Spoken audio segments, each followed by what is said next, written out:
roads twisting hard where the shadows lie. Grip the handle, feel the engines roar. Freedom ain't a dream, it's the open door. Ride the storm, feel the thunder break. Cut the change and let the earth quake. Born to run, born to never fold. Heart of fire, soul of untamed gold.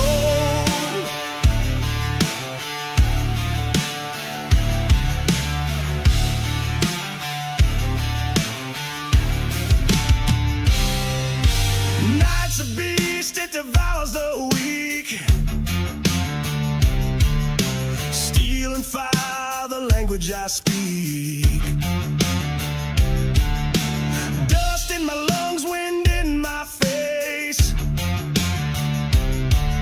Speed's my temple, this road's my grace. Ride the storm, feel the thunder break. Cut the change and let the earth quake. Born to run, born to never fold. Heart of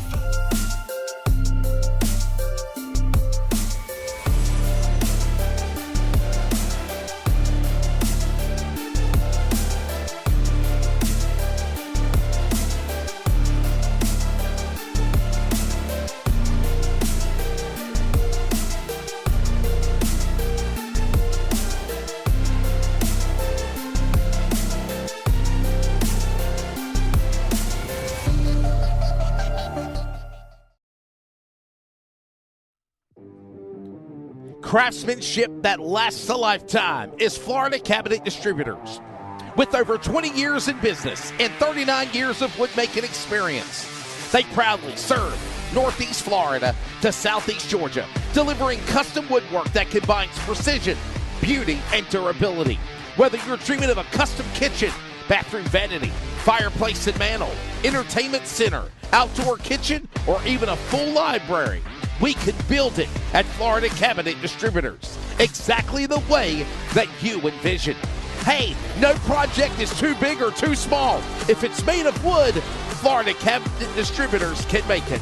Call or text Steve today. Yes, they gave us his personal cell number, 904-874-3442. That's 904-874-3442 to book today. Florida Cabinet Distributors, craftsmanship that lasts a lifetime.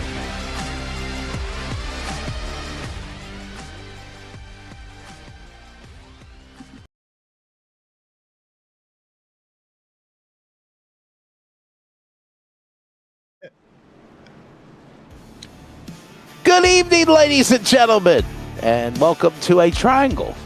It is a race about shapes. And today we are at Pocono Raceway for the Tricky Triangle in race number 2 of the NASRA DSR Electric Truck Series of Season 6. Coming off of a wild race at Daytona 2 weeks ago. I hope everybody had a great Labor Day.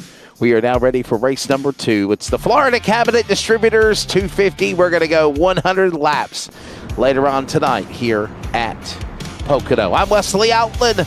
The redneck announcer, Jacob Reeves, is alongside Bigglestein Hopton, our producer extraordinaire. And Jacob, again, we're ready to see what these guys will do at Pocono. This should be a fun one here. 2.5 miles, nothing like Daytona, non-super speedway racing, but this is always a fun place. This is always you never know what type of race you'll get here at Pocono.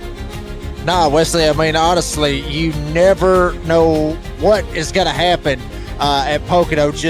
I mean, it is the Tricky Triangle. I mean, literally, you said it just a second ago. It's all about the shapes. And, I mean, a big old 2.5 mile triangle up here in the mountains up here in Pennsylvania. I'm telling you, this is going to be an interesting little race. We're going to have to be watching out for this right here to see how this is going to play out. Follow me along, class. Here's the starting lineup as Steve Barnett's on the pole. Jonathan Cofield, the defending series champion, on row 1. Jerry Harris, row 2. Lumpkin Lyons making up row number 3. That's Lucas Lyons, by the way. Bull Pappas and Bo Tiffany on row number 4. Row 5 will find Tyler Dittmer, Peyton Johnson, and row 6 will find Christopher Morse Jr. And the Spice Man, former champion Chris Cinnamon in the 3. He'll start 12th. Yeah, and then the Holidaddy Brian Chu starting in P13. Boss Man Freddie LaBeouf, he'll start from P14. Then Chad Ross, Joey Stires make up row number 8.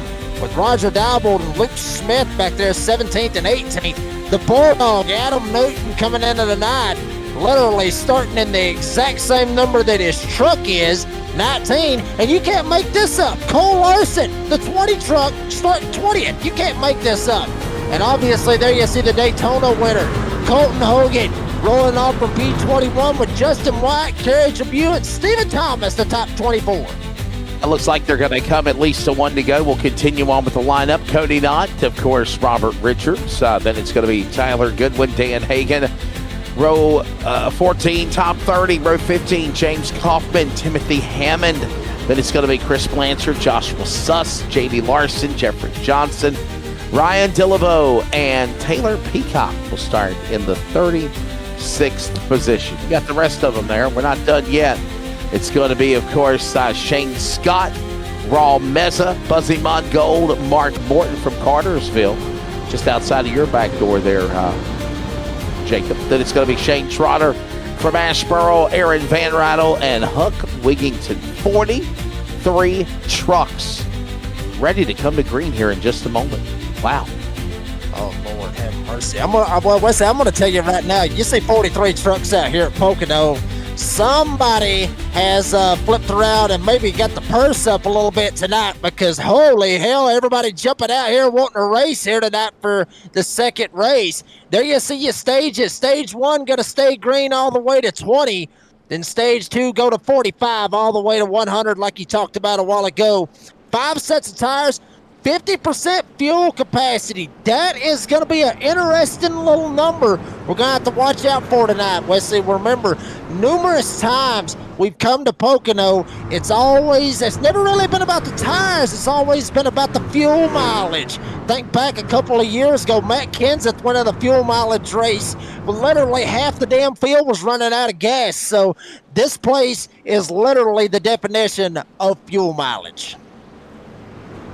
Fuel mileage, indeed. We will watch, we will keep an eye, and we are excited to see what will transpire. Here comes the field coming now down out of turn number 3. There is not a turn 4 at Pocono. It's a triangle racetrack, 2.5 miles. Here they come. Pace truck is in.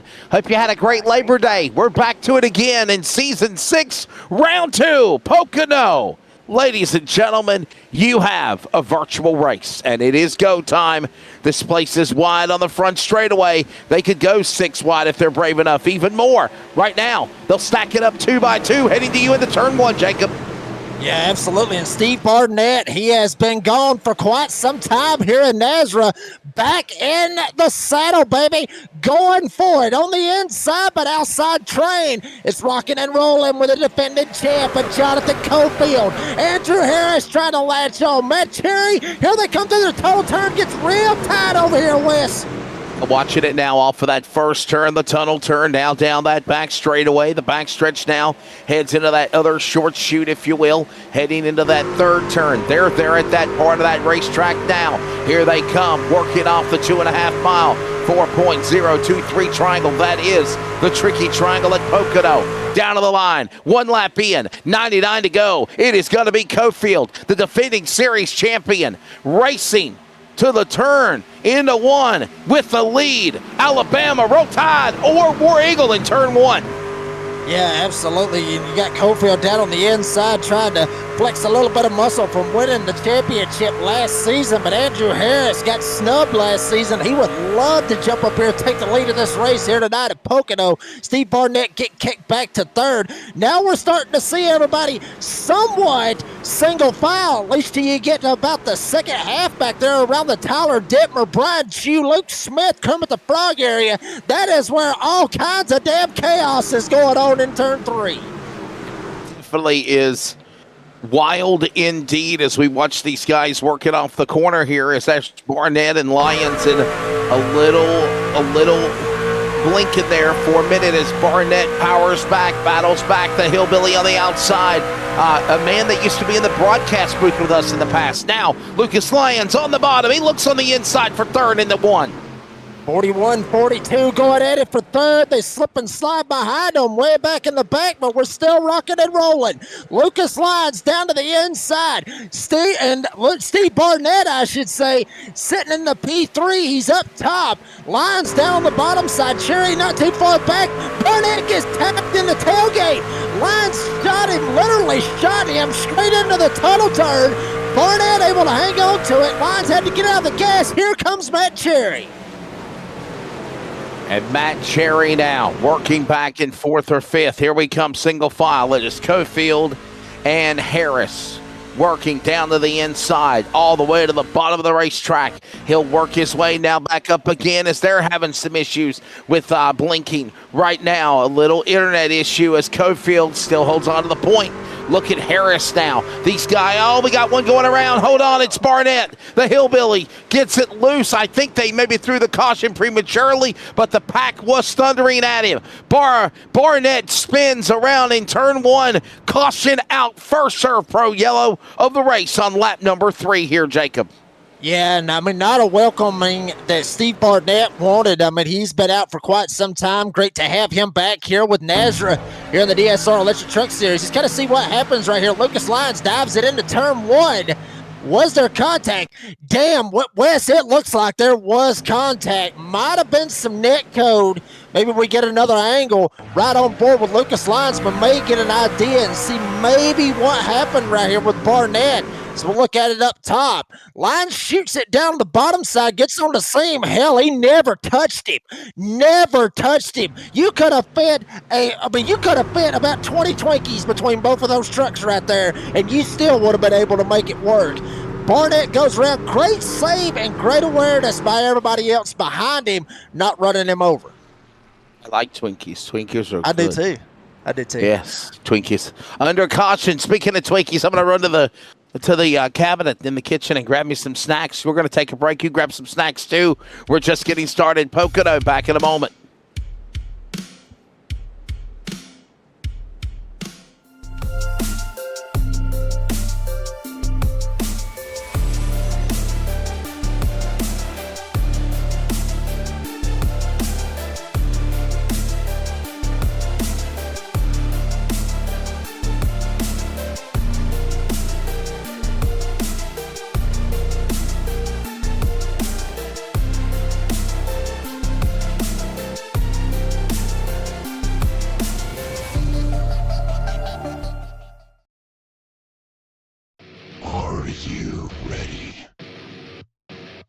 For Murf's Magical Creations, home to custom laser engraving and gifts.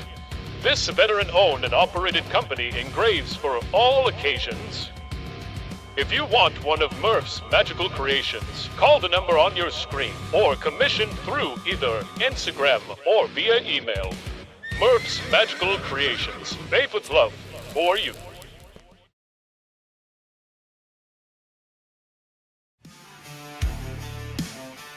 We're back here at Pocono. Caution out here in the early going, and believe it or not, we are seeing pit stops.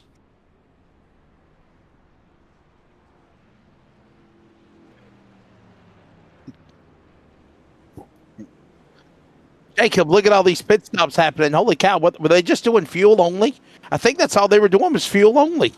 Yeah, Wesley, I think a lot of them just jumping down pit road right there, probably doing that fuel only. Remember when we talked about it pre-race, 50% on the fuel capacity. It's not all the way jacked up to 100. So these guys really going to be stretching it as far as that fuel goes. Usually about a full tank here at Pocono, you may get maybe around 20, maybe 20 laps, you know, and I'm spitballing on that. It's been a while since I've been in a truck.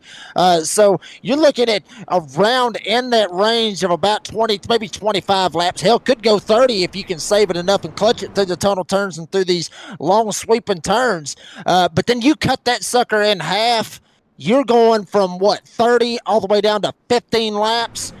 That is going to be treacherous for these guys. So these guys got to be every single opportunity that they've got jump down pit road and get themselves lined up to get ready to rock and roll. Matter of fact, Lucas Lyons in Race Reporter, 16 laps for a run. So, yeah, I was pretty damn close. Honestly, I was.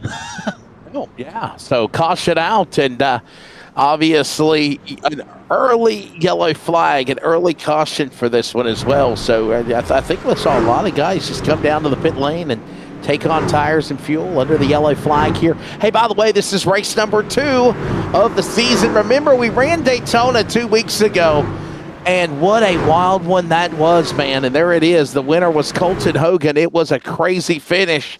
What did it take? 3 or 4 overtimes, Jacob, to decide the winner, man. It was crazy. And obviously, we're now at Pocono tonight. And you see we're full speed ahead from there. Hey, but by the way, don't forget, coming up in October, it is the King of Talladega. There it is. There's all the details and the information on it. You need to get signed up for it. It's going to be really fun, Jacob. We're doing it again.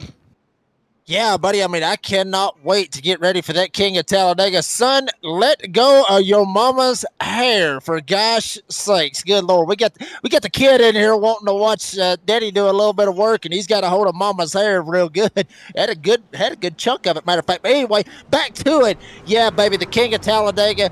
Get signed up for it. We only got about a month left right here, Wesley, so hopefully get a bunch of people lined up for it. Hell, we could have 100 people getting ready to figure out who is going to be the King of Talladega here with NASRA. We cannot wait to find out. You see some of the driver cams. Oh, yeah, football is back again, baby, and Joey Stires is in the Indianapolis Colts man cave. Just saw Justin Lumpkin. There's J.D. Larson. Just some of the guys on board cameras of how they are rocketed in the NASRA DSR electric truck series. There's our buddy Chico. Hey, Chico. Raul Meza there. By the way, he's from Chico, California. That's why I do the Razor Ramon. This is Razor Ramon. Razor Ramon with Raul Meza. We're coming back to green. Let's do it again, Jacob. Yeah, let's do it again. Let's see what happens right here. Here we go. Already some of them jumping down 3 wide, trying to make it happen. Roger Diebold, he come out with the lead. Colton Hogan trying to go for 2 in a row. He won at Daytona. Check this out. Holy hell, 3 wide back here. Joey Stires down on the bottom side. 15 of Peyton Johnson in the house, and the Spice Man Chris Sediman from up north at Old Canada trying to rock and roll. Phil Pappas stuck in the middle of this. Indianapolis coach representing. How about you, Joey Stires? As they are all kinds of sideways. Peyton Johnson sliding through the tunnel turn, and they are making all kinds of contact. They certainly are, man. Look at how crazy that was. Look at that wild move as they dive down into the corner. All the while, 9 of 100 laps when they come to the stripe, 8 completed, and we got trouble. They're wrecking off turn 4. There's a big stack up. Oh my goodness. Oh my. Raul Meza spins into the pit lane. Larson's involved. So are a bunch of other trucks, and they are cattywampus, damaged, and more under yellow conditions for the second time. Oh my goodness, there's Buzzy Mongold. Yeah, look at the look on your face on the camera. Yeah, you're caught up in it. Oh, boy, we're under caution. Wow. Take your pick. I think I saw it. Wow, it happened so fast, guys. I mean, it really did. I want to say maybe the 19 of Adam Newton is the first truck you better watch. And there he is. Yeah, there it is right there. That's what I saw, spin, and then there he goes from here. Bam. Ooh. And then it was the 20 of Larson that I saw sideways. So it's kind of the 19, 20, the 37, the 99, and we plow in from there. Well, Wesley, if you look at it right there, the 20 got into the 19, Cole Larson. Obviously, your Clash winner back at iRacing Super Speedway. He gets into Newton. Larson gets into him. Newton's trying to straighten it out. I mean, literally almost had him straightened out. Then Larson goes up top. Newton just hooks a hard ride at him. I mean, very early on in the race, already making this kind of contact on a big old 2.5 mile triangle. Newton, I'm not saying he come up and tried to intentionally try to knock him out or out of the race, but that may be what Newton was thinking. Hey, that 20 got into me. I'm going to go after him. And then, unfortunately, after that, it was calamity. A damn parking lot coming off of turn 3. You saw Triple J, Jeffrey Johnson Jr. involved. There's Buzzy Mongo, tries to lock it up, tries to go anywhere he can, locks it up. Buzzy actually might get away with this one right here. He's not got a whole lot of contact going on. And check it out, Prime right here with Aaron Van Rada trying to hold on. Literally, everybody just jumped right there in front of him. Hard to miss it. We're under the yellow flag very quickly. We need to pause for station identification if you're listening on CRN, the Community Radio Network. This is the NASRA DSR Electric Truck Series from Pocono, our second caution of the race. This is the Community Radio Network, WCRN, 87.9 FM, Clayton, Garner, Smithfield, North Carolina. Proud to be in the USA. We are CRN. Thank you for joining us, and we are under the yellow flag after a multi-truck accident. You see Joshua Suss, Raw Meza, so many other contenders crashing, entering off of turn number 3. It looked like a big one, like Talladega or Daytona, if you will. Jacob Reeves, I'm Wesley Outland. Of course, Mr. Beaglestein hopped in on production. And I'll tell you what, Jacob, this is not what a lot of drivers wanted to see happen here in the early going. A big wreck like this, taking them out. Yeah, I mean, and Wesley, honestly, if you're thinking about it, a lot of drivers, they didn't want to see this. A lot of them probably wasn't expecting this right here. I mean, this is a 2.5 mile triangle like we talked about. There is a whole lot of room all the way around this place. I mean, literally, you can go 5-6 wide here. But I think some of what we're seeing, I mean, the first one with the lines and the Barnett deal, that, that's that netcode deal. I mean, it happens. This right here, that right there, I think it was just patience. Everybody just trying to get the track position and trying to get moving forward and try to get it going right there on the start, because we've seen it numerous times, Wesley, when we come to Pocono and tracks like this, it starts, once you start get that long green flag run, you don't see a caution there for a while. So maybe they're just getting a little bit too antsy right here to start this sucker off.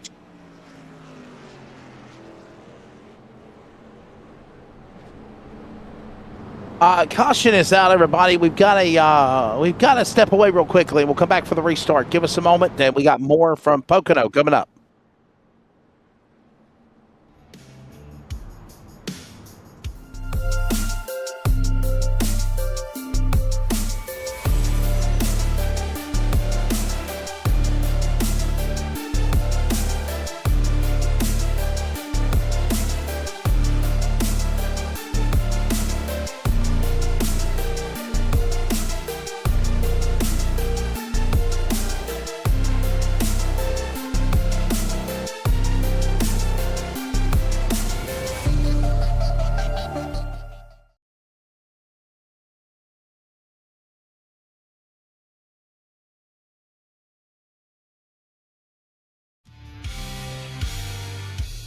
Back here at Pocono, we're getting ready to go back to the green flag. Hey, get ready for the King of Talladega. All that cool stuff coming up in October and a whole bunch of other stuff as well. Jacob Reeves, the redneck announcer, is here. I am Wesley Outland, and there's a look at the stage. Well, it was working and it disappeared. There it is. You got to get to lap number 20. We've already had 2 cautions, and here's the kicker. We will stay green flag into Glass Mechanics stage number 2. Pace truck onto the pit lane. Here he comes. Barney is overlooking him on the starter stand. Diebold and Hogan. Hogan, the Daytona winner. He's in the playoffs. Green flag back out. We're underway here again in Pocono. Oh, baby, here we go. Let's see if everybody maybe can hold on to this bad boy at least for a couple of laps. Get some green flag racing in for the NASRA fans here this evening. Roger Diebold still holds on to the lead. Hogan trying to follow right behind him. Peacock, Blanchard, they're single file.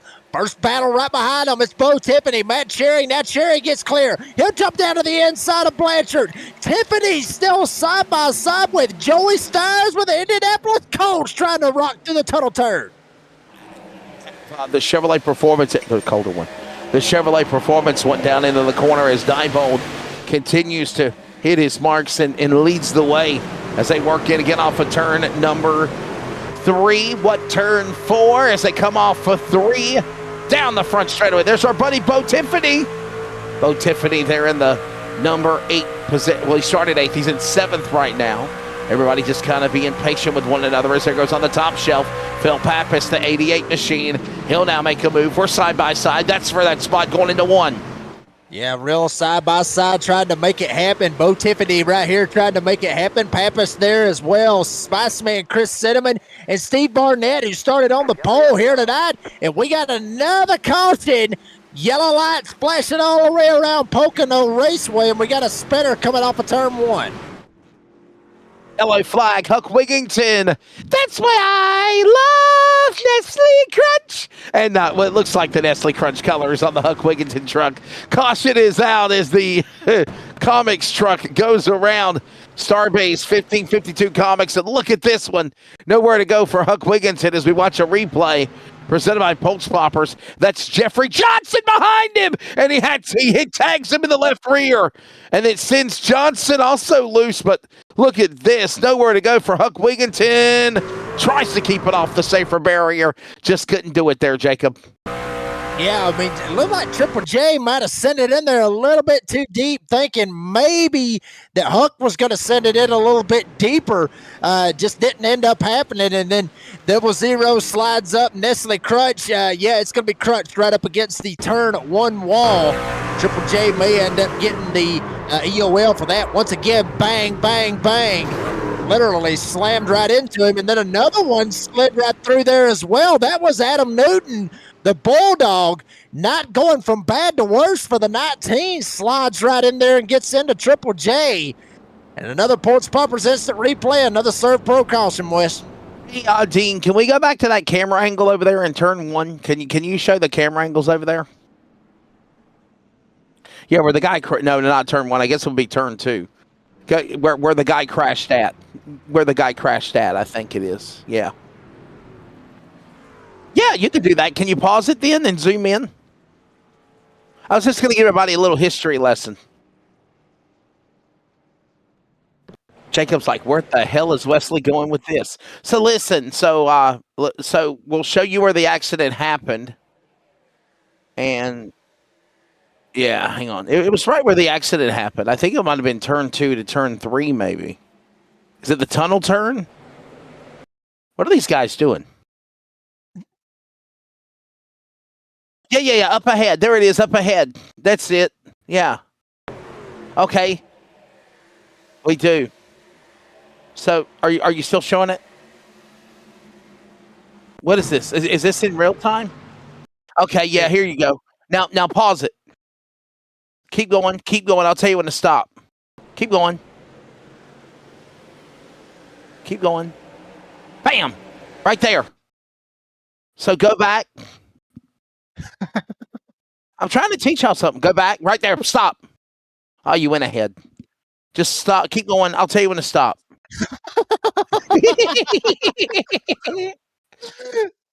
Hang on. Right about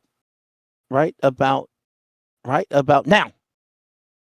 All right. So you see where it says Pocono Mountains? Can you go to a different angle of that?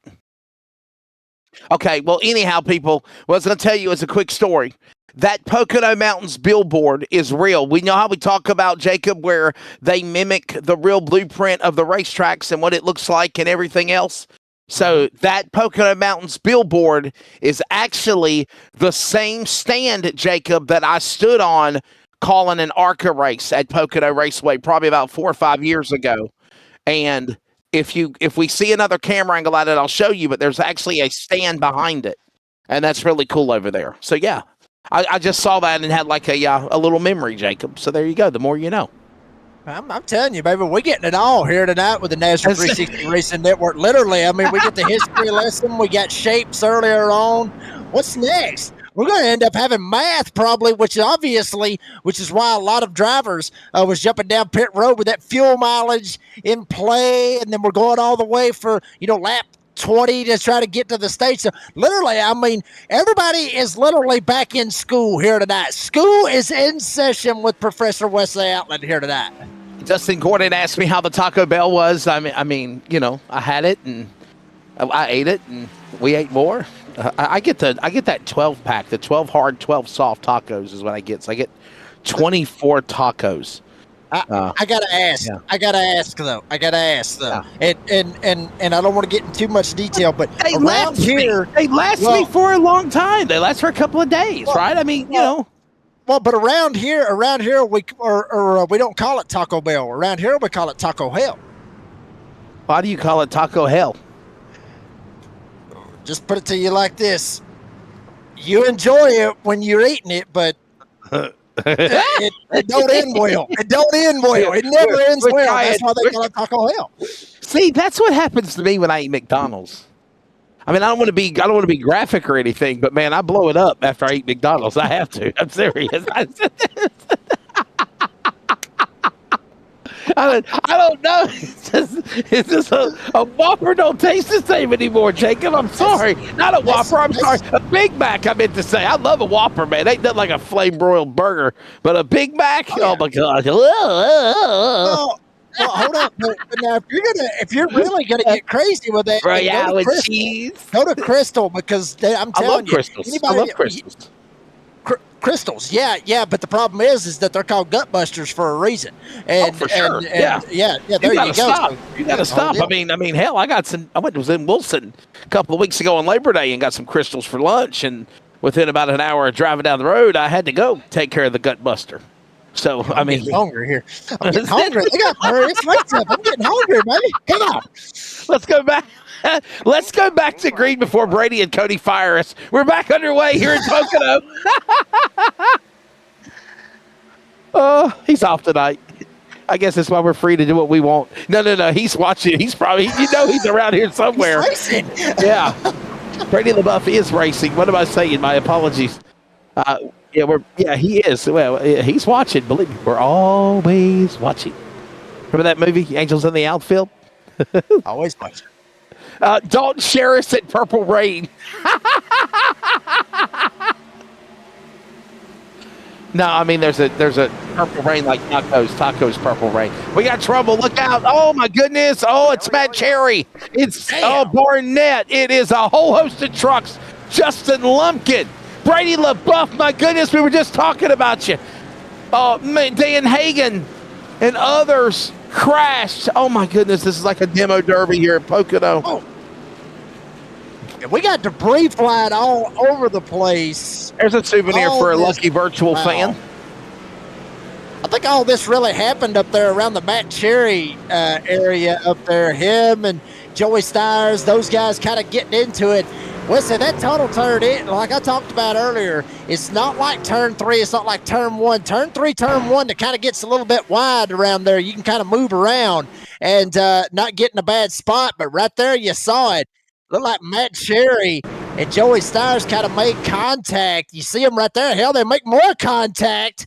And then everybody else just kind of piles right in there. The 42, Steve Barnett. You mentioned Brady LaBeouf gets involved. The 18, Justin Lumpkin. Others, I mean, literally just everybody trying to get through there. But, I mean, it's so hard to get through there. It's so tight. You got all the smoke flopping around all over the place. Then you got guys blinking all over the place. It is literally a minefield trying to drive through there. There's Brian Chew in the 51. Whew, he missed it by an inch. And then after that, Kerry Tribune, you see him. He piles right in there. Others slamming on the brakes trying to miss it. But unfortunately, for the, I believe, second time here tonight, we got a big one at Pocono. When I was in town in Maryland, yeah. Another look at it again. Caution out. Watch this one more time. Oh, boy. Joey Stires. Matt Cherry turned around, and it just blocked the path from there, man. Oh, my goodness. You think a track that would have that kind of width would not get so congested so fast, but it happens here. By the way, what is this, the fourth caution, I think, or third? I mean, and it's been multiple trucks involved. Watch this one more time. Oh boy. Oh man. Oh man. Why can't we be friends? I mean, nowhere to go, and then everybody just kind of piles in there. One other camera angle, I saw it just a second ago after we get through checking out Steve Barnett. Cody Knott just sent us a little tidbit wanting us to kind of get his view kind of right on board with Cody Knott with all of this chaos happening right here. So this ought to be interesting when we see Cody Knott's. Yeah, let's go to Cody Knott, man. We got to make him happy. Watch this. The Pulse Poppers instant replay. The Pulse Poppers truck. And another just bad luck for Cody. Look at this again. Nowhere to go. Yeah, but he actually, look at this right here. All smoke, everybody. Oh, he made it. Lord. Hey. What a drive.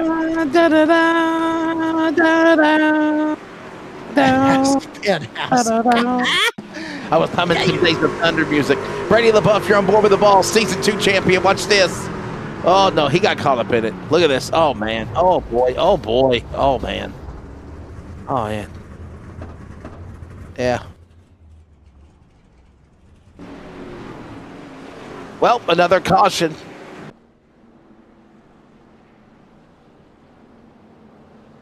Boy, oh boy. 4th caution of the race. By the way, we are closing in on the first stage to be completed. Remember, they were going to stay under green flag at lap number 20 unless it happened naturally that we'd have a caution on the racetrack, and that's exactly what's happened. So we will move into the end of stage number 1 coming up here at another lap. And then we'll have Glass Mechanic Stage 2. Take us to lap 45. There you go. Look at little Lucas Lyons. He's in the dark. Got a front fender to a Ford race car right there. Yeah. Block it. No, I think it's his closet.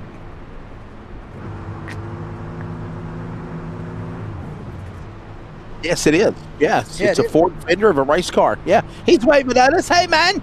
Hey, pal. It is Lucas Lyons. I believe it's Lucas. It says Lucas Lyons. How do I know? I don't know. I don't know what Lucas looks like. Well, Lucas, from if what that we is you- understand, Lucas, Well- is that if Lucas Lyons? If that is you, give us a thumbs up, Lucas Lyons. If that no, is you, no, hold up, give us hold a up, thumbs hold up. Lucas We Lyons. don't know if that's Lucas Lyons. All he's got to do is just take his hat off and show us his bald head that he talks about all the time. He takes the hat off. We'll know 100% it's Lucas Lyons. That's all he's got to do. He takes the hat off real It's an quick. It shows us the bald head. We're good to go. But he's got a headset on though, Jacob. How hard can that be? I mean, that's hard to do. Right, he's giving you a thumbs up. It's him. I mean, Lucas, he wants you to expose himself. He wants to see your bald head. He wants to see your bald head. So Do it. is it? I think he flicked you off. I think he flicked you off, Jacob. I really do. He probably did. I wouldn't blame him.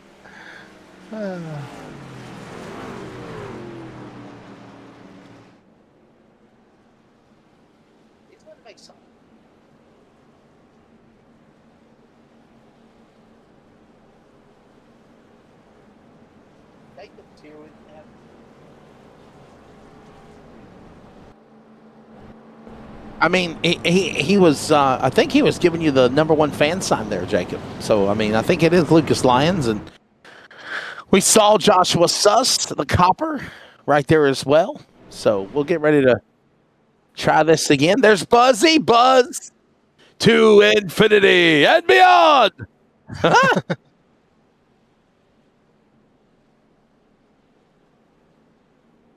Buzzy. When this thing gets up to 88 miles an hour, you're going to see some serious.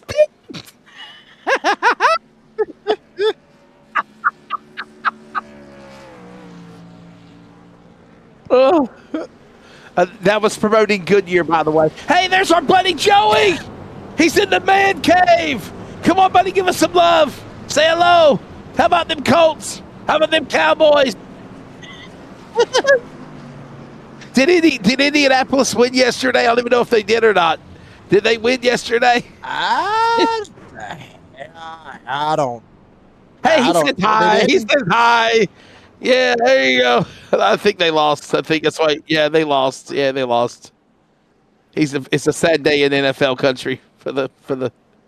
Yeah. So. Well, I'll tell you what, if they lost, let's just see how bad they lost. That way maybe we can rub it in. Why not? No, actually, they won. Oh, they won. 3-8 over the Miami wow. Dolphins. There you go. Yeah, so there's that. They beat the hell out of the Dolphins. The Dolphins are becoming as bad as the New Orleans Saints. Hey, Wesley, I saw a thing on Facebook, just for some of you out there, just, we're getting ready to go back grave, but I saw something on Facebook that had like the old Madden deals where you sim to the next week, or you play this week, or you sim to next season, and it had selected on there, and they said this is what the Dolphins are thinking about right now. This is how the Dolphins are looking at it. Sim the next season, so they're already ready for the next season. See some other key games. Cincinnati beat Cleveland. How about the Browns? The dog pounds in the dog shed again. Carolina, no hope for them. They lost to Jacksonville again. Welcome to a new season. My Pittsburgh Steelers won. Woohoo! Beat the Jets. And my Pittsburgh Steelers, I own them. We're back underway. We're back to green. Yeah, and right now, and probably, you know what, though? Game of the night was last night between Buffalo and Baltimore.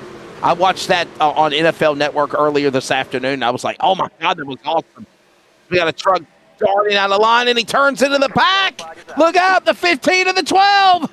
Joey Steyer's involved. Dane Hagen caught up in it. Cherry involved, and here we go again. Look at Joey Steyer's face. Yeah, that's not the look of a Colts fan right now. Oh, boy.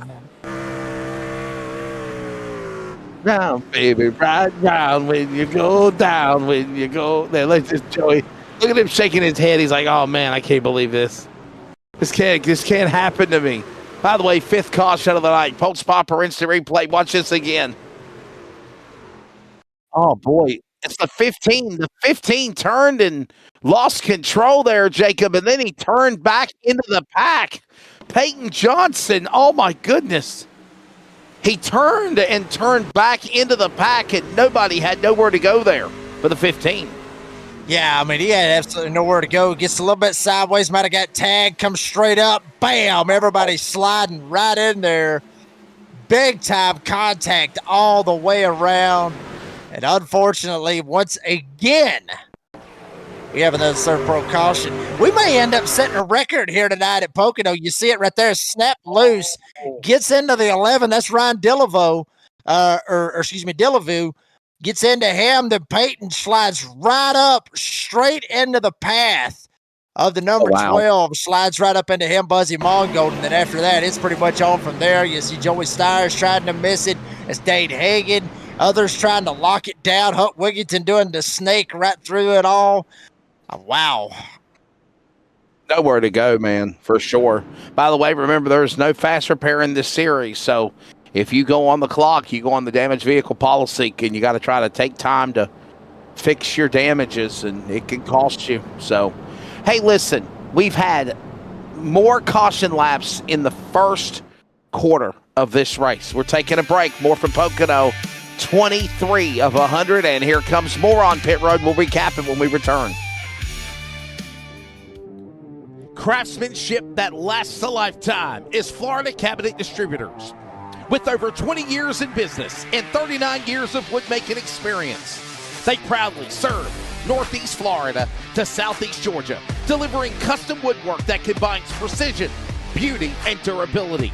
Whether you're dreaming of a custom kitchen, bathroom vanity, fireplace and mantle, entertainment center, outdoor kitchen, or even a full library, we can build it at Florida Cabinet Distributors, exactly the way that you envision. Hey, no project is too big or too small. If it's made of wood, Florida Cabinet Distributors can make it. Call or text Steve today. Yes, they gave us his personal cell number, 904-874-3442. That's 904-874-3442 to book today. Florida Cabinet Distributors, craftsmanship that lasts a lifetime.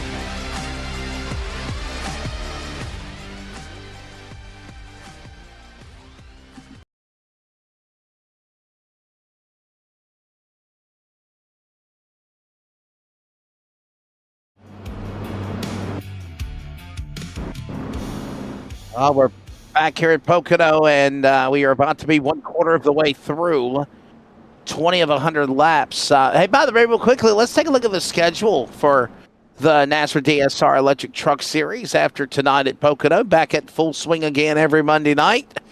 We're going to the Dormant Auto Club Speedway next Monday. That'll be a fun one. Charlotte, Lime Rock on the road course, Talladega.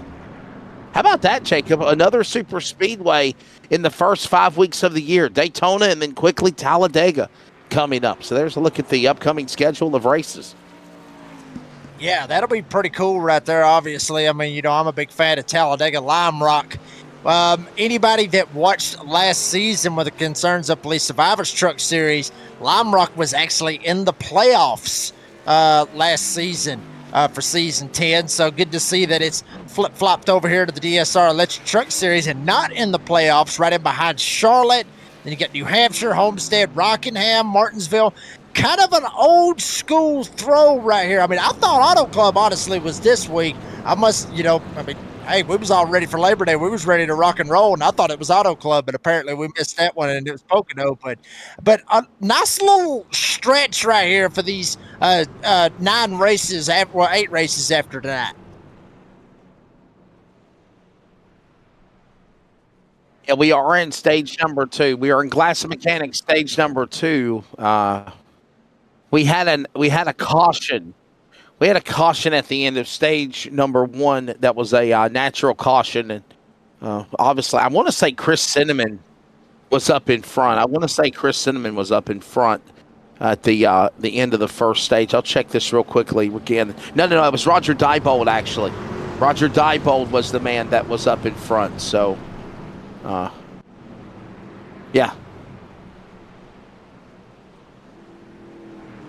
I am looking at it. Yes, Roger Diebold was the stage 1 winner. Yep. Roger Diebold, there he is, the Florida Cabinet Distributors. Wounded Warrior Project number 14. Beautiful looking machine. The Shark there, Jacob. The Shark. It's got the Shark colors. Yeah, absolutely beautiful.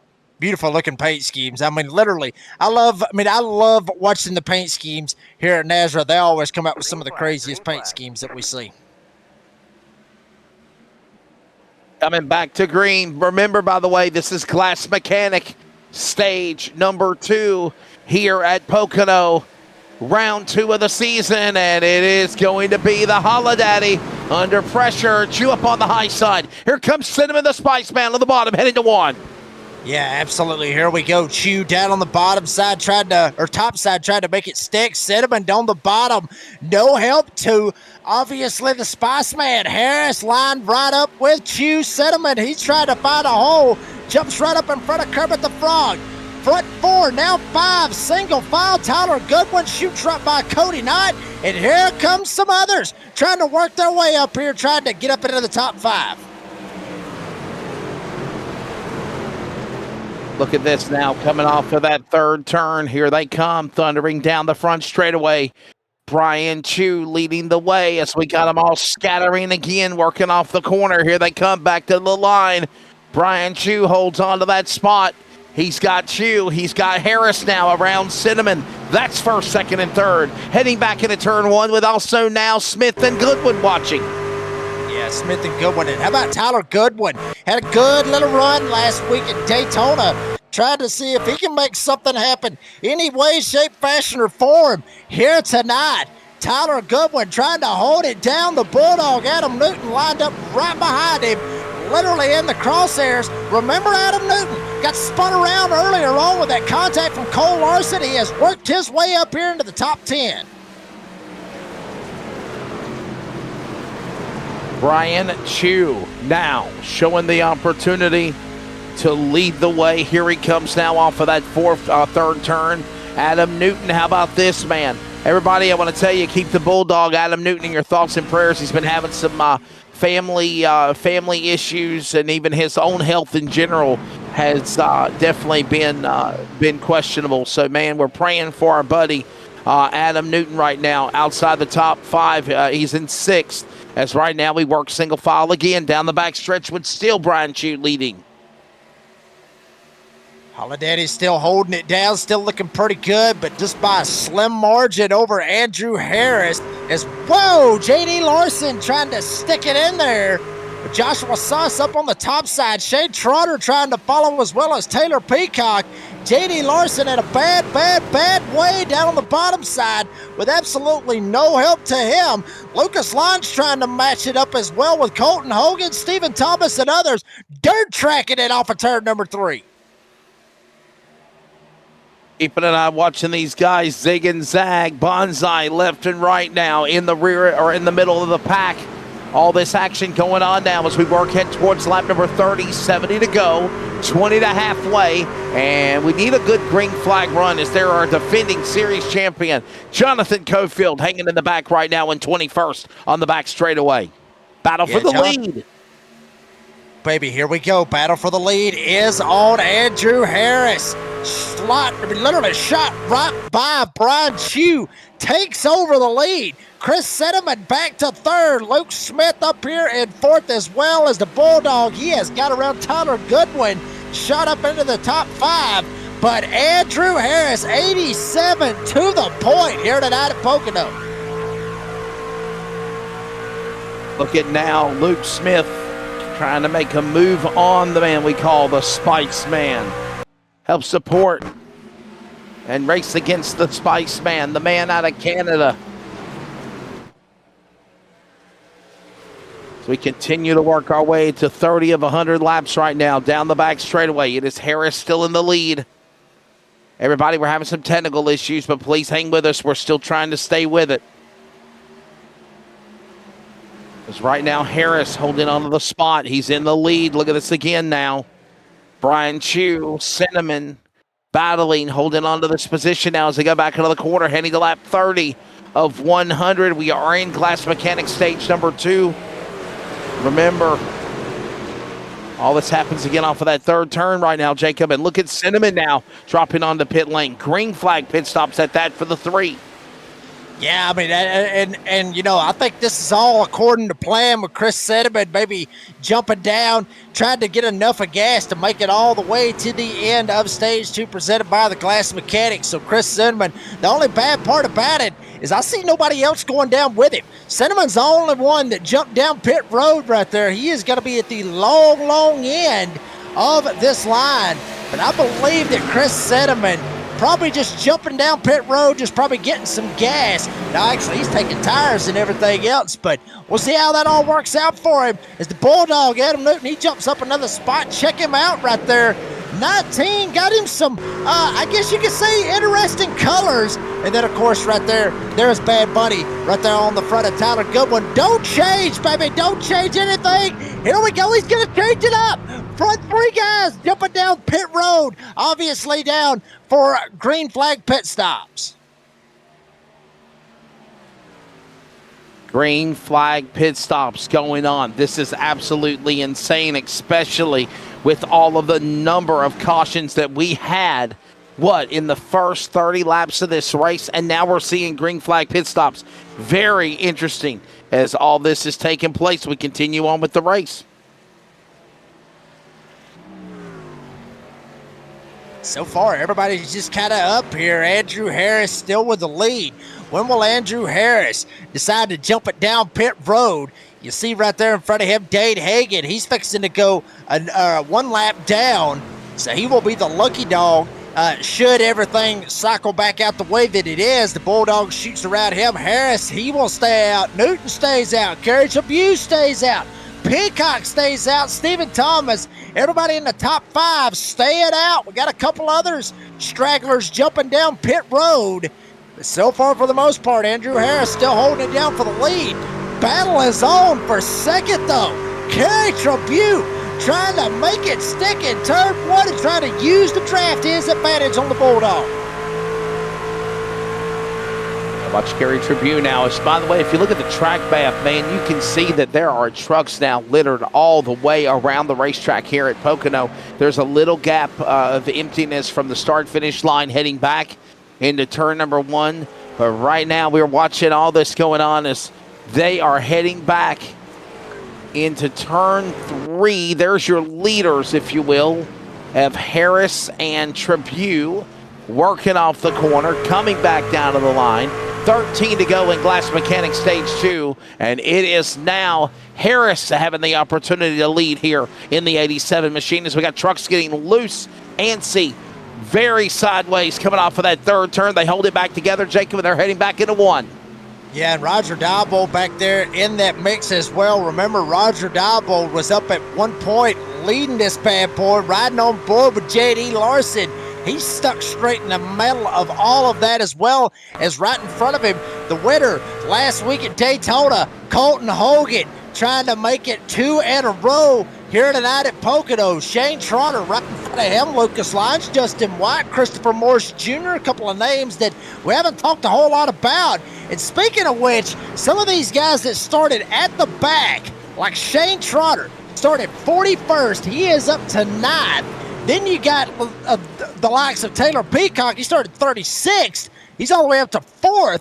J.D. Larson started 33rd. He is up to 11th. And then if you still plot back there with Joshua Suss and Blanchard, they started 31st, 32nd, and they're running 17th and 18th. So, I mean, just a lot of big movers jumping up through the field that started way back there in the back. Boy, look at that one truck of Trotter really loose a moment ago, and amongst everybody around him, somehow they save it. As there you see Hogan, by the way, the number 5 machine, the Daytona winner, right there working on the inside. There goes Barnett. Remember, he had some problems earlier in the race. The Hillbilly brought out the first caution. What a turnaround for Steve Barnett now. The Hillbilly is up to the number 10 position, started on the pole. Right now, patiently working his way again. And we got more on pit road. Andrew Harris is on pit road now in the 87. He led just a moment ago. Yeah, Andrew Harris now, he will surrender the lead to Adam Newton, the Bulldog. Remember, Adam Newton, earlier on, had that contact with Cole Larson that knocked him around sideways and caused one of the big ones off of turn number 3. Now Adam Newton jumping up front, got that truck lined up. He's got the lead, but for how long? Him and Kerry Tribune got about a 1.5-second lead over Taylor Peacock and Stephen Thomas. They're trying to get away and let this battle be between the both of them for stage 2, presented by the Glass Mechanic. The Bulldog goes high. Here comes Kerry Tribune down to the inside. Look at this move down to the bottom. Here comes Tribune. And this is Newton, by the way. Adam Newton, Kerry Tribune, battling for the top spot. Remember what happened to Adam Newton, how the mighty have fallen or climbing again. He got involved in an accident. I believe it was the 2nd or 3rd caution of the race. And now Adam Newton back up in front in the 19. Look at this guy, the Bulldog, up in front now as they work off turn number 1. Yeah, I mean, Bulldog's still holding it down. Tribune still kind of wearing him out, if you will. Look right behind him. You got Taylor Peacock, Stephen Thomas, drivers I was talking about a second ago. They've actually closed the gap just a little bit. They're actually in their own little battle for the 3rd spot with Peacock leading Thomas going out of the tunnel turn and coming into turn 3. Then you got to go back another whole 1.5 seconds to go back to Christopher Morris Jr. Literally everybody is spread out throughout the field. Wesley, I talked about this. Those were the 2 keys that I were talking about before the race started. 43 trucks out here. There's going to be a lot of hell out here as we see the Bulldog, Adam Newton, going down pit road. But 43 trucks, there's going to be a lot of hell that's going to happen out here on the racetrack.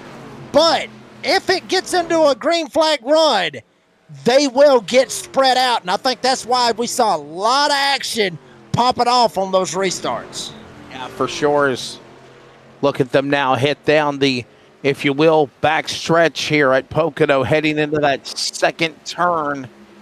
Look at this now as it's Tribune and Peacock. How about Taylor Peacock patiently right now in that 2nd spot? And we saw guys make green flag pit stops, and these green flag pit stops continuing to make things rather interesting, if you will, Jacob, as it is Peacock now.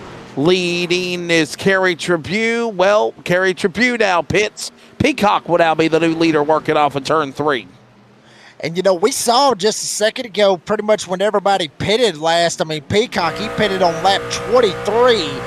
We're already running right here on lap 39. So if you do the math out of all of that, 23 and 39, I mean, you do the math. Hell, I'm not real good on math. See, we already went through the whole class. We went through the history. We went through the shapes. Now we're going through the math. Children, pay attention. But, yes. Yeah, here you go. So we're going to flip a little bit of math for you right here. I mean, 39 and 23, that's what?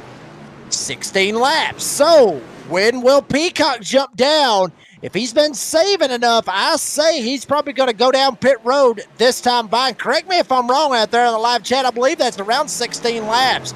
So that's what Lucas Lyons was saying about that fuel strategy. And sure enough, here comes Taylor Peacock down on lap 16 of his run. And here comes Peacock. And by the way, how many minutes are in an hour? 60 minutes is the answer. We are at the top of the hour. We need to pause for station identification again from Pocono. This is the NASRA DSR Electric Truck Series. This is the Community Radio Network, WCRN, 87.9 FM, Clayton, Garner, Smithfield, North Carolina. Proud to be in the USA. We are CRN. It is the top of the hour at 10 Eastern in the U.S. Welcome back to coverage of the NASRA DSR Electric Truck Series. We are live from the virtual Pocono Raceway. The Redneck announcer, Jacob Reeves. Finkelstein hopped on production. I am Wesley Outland. And right now, green flag pit stops continue as Stephen Thomas and Morse all come down pit road. Now, Roger Diebold, the stage 1 winner, will now shoot back up to the lead whenever they catch him in the 14 there, Jacob.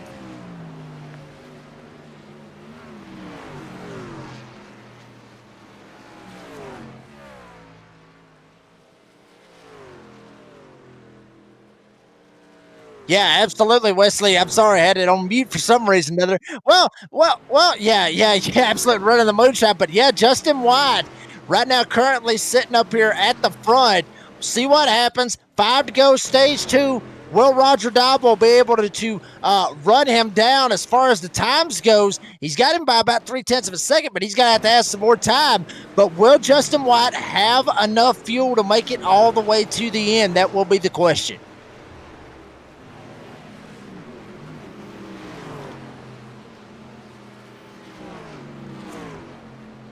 Guess not. Wow, more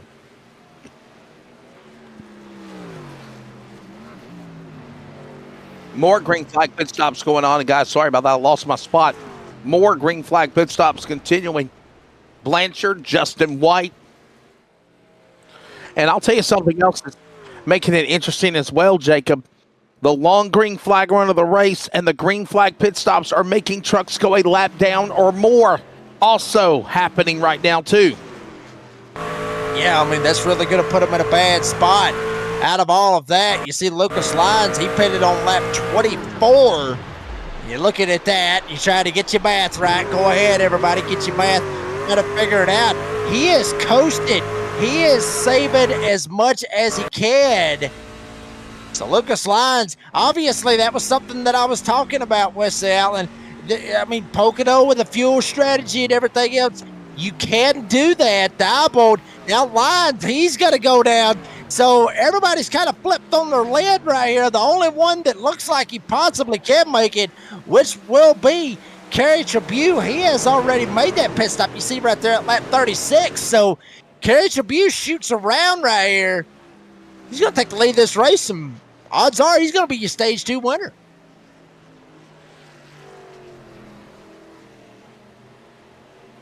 Kerry Tribune in the number 7. There he is, man. He is up in front. And remember, he pitted when? About 5-6 laps ago. It cycles back around for him, the leader. And then you got the battle for 2nd, 3rd, 4th, 5th, 6th, 7th, all right behind him. Look at this gaggle of traffic. And then you go to Cody Knott, who's in 8th, 3 seconds behind. This is a big battle going on here as they go back into that corner in the tunnel turn. Yeah, I mean, huge battle right here. All these guys literally slugging it out to try to make it happen. Not too far behind Kerry Tribune. Brian Chew smack dab in the middle of this. The Bulldog, Adam Newton, the Spiceman, Chris Sediment, a couple of swim guys, chrome racing guys, if you will, slugging it out. Obviously, with Brian Chew, Adam Newton, and others trying to make it happen, but they're trying to run down Kerry Tribune, obviously, with over there with NASRA Racing Esports, trying to get this stage to Webb with 2 laps to go. Brian Chew sends it up on the top side. Spiceman trying to send it as well, but it's all Kerry Tribune with lap traffic up top coming off of turn number 1. It is Kerry Tribune right now. As right now, the 7 of Tribune in the lead, followed by Brian Chew. Cinnamon, 1, 2, and 3 now as they work off of that second corner down the straightaway. And by the way, the longest green flag of the race is going on now, and we will see a caution flag, Jacob, because if you remember at the end of Glass Mechanics Stage 2, I was just looking at my stats, there will be a yellow flag here for this end of the stage. Yeah, there absolutely will, but I'm telling you, these boys racing like it will be to try to get the win and lock yourself into the playoffs. Brian Chew, holla daddy, holla if you hear me. Down on the bottom side makes it stick. Kerry Tribune up top, his hands are tied. Chris Cinnamon, the Spice Man, right behind him, may keep him occupied, but Brian Chew muscles his way around Kerry Tribune as they shoot into the tunnel turn for the final time in stage 2. Ready to see what happens here. Watching this as Brian Chew, the Holla Daddy from Florida, up in front. The guy that is very, very primarily known for his success in restrictor plates now. Working now off the corner. Here he comes to the line. Brian Chew will cross the stripe. Everybody else behind in the top 10 will as well. And the caution will be displayed. There it is. Brian Chew, a super speedway mogul, now winning here in stage 2 at Pocono. Unbelievable, Jacob. Yeah, I mean, very much unbelievable right here. Brian Chew gets it done. Stage caution is out. That is playoff points, and that is stage points. And Brian Chew, like you mentioned, I mean, usually we see him up at the front at super speedways. I mean, this is a 2.5 mile racetrack. Daytona's 2.5 miles. Talladega's 2.66 miles. But this isn't that necessarily foot to the floor, watch your back door, super speedway drafting, restrictor plate racing kind of deal. This is different right here. You got to lift, you got to save gas, you got to save tires, you got to do all that. Brian Chew showing us a little bit of something here tonight at Pocono. The caution out again, Brian Chew. Hey, by the way, we need to grab, Jacob, if we can, Roger Diebold and Brian Chew, the stage winners, real quickly before we do go to green flag pit stop or go back to pit stops under caution or possibly commercial break. So we need to grab Roger Diebold. He was the winner of stage number 1, and then Brian Chew. So I'll grab Diebold. You grab Holla Daddy, as you call him, Mr. Restrictor Plate. Looking good here. Let us, once we get both of these guys in the box, we'll chat with them and get their thoughts on the subject. As a matter of fact, I think we've got Brian Chew, and we're just waiting to get Roger Diebold. There he is. Roger, stage 1 winner. Roger, you were the stage 1 winner, man. Pretty chaotic opening 20 laps here at Pocono. Kind of things calm down a minute, or do you think it's about to start back up again, bud? I mean, they do say cautions breed cautions. So I don't know, man. This is kind of, my first time being back here in dirty air. I mean, I tried the fuel strategy. I knew I was going to be close, and then the more cautions kept coming out. I was like, wow, I guess I went from close to way too many. So good to go there. I think I'm going to keep trying my fuel strategy here since it worked out the first stage, and see where that gets me. I'll tell you what, everything's going good for you right now. Obviously, just being patient, I guess. Staying out of trouble is key here at Pocono, isn't it? I know this isn't Daytona, but definitely it's something you're watching. Yeah, and that's the biggest thing is just staying out of all the nonsense, So that's where I figured if I could get the lead and do something magical to stay up there, then I could avoid a lot of the nonsense back there, and hopefully come out with a good points night or a win. So stayed out here, just put gas in it a couple laps before the stage. So I'm on my fuel strategy, and I hope it pays off. There you go. That is the thoughts of Roger Diebold. Started 17th, currently second stage. One winner. He did not pit when everybody else did. And the redneck announcer, Jacob Reeves, has got the Holladaddy coming out of pit road first. Stage 2 winner, Brian Chew. Jacob. Yeah, absolutely. I mean, Brian Chew, ain't got to worry about it. He is zoned in, ready to rock and roll. Brian, congratulations on the Stage 2 win presented by the Glass Mechanic. A little bit different right there on that Stage 2 from what Wesley was talking about and everybody was talking about with that Stage 1. Looked like it started off weird, but then it was all about, being in the right place at the right time. How'd you pull it off? Yeah, I mean, with those early wrecks, it just ended up having different strategies. I think, like you heard Roger, he had a different strategy than I did. I basically saved my first set of tires to take until I had that fuel window to make it to the end of this stage, and I think it just worked out for me because I'd pit. I think me and Cinnamon were on the same strategy. We pit before everyone else, so we were able to, gap some of those guys and catch up to them. And a couple of those guys that did not take tires that we were passing at the end there, so it worked out for me. It's all about strategy, sometimes luck, but I'll take it. I mean, Brian, what's it going to take to get the win here tonight at Pocono? I mean, granted, I've talked about it before as far as the season goes. It's early on, but, still, winning is winning. Winning's the best thing ever. I wouldn't know. I've only won one race in my NASRA career, but what's it going to take to get the win here tonight at Pocono? What's the key? Yeah, track position is very important. I don't know. It's such a mix with some of the strategies. You just kind of hope you're on the right one because the caution can come out the worst time when you're in the middle of these green flag strategies. So just hope they fall on the right side for me. I've been into this racetrack a few times in person. Big shout out to my buddy Nate Maurer, missing the race tonight. I think he's sick, but we go to this race together.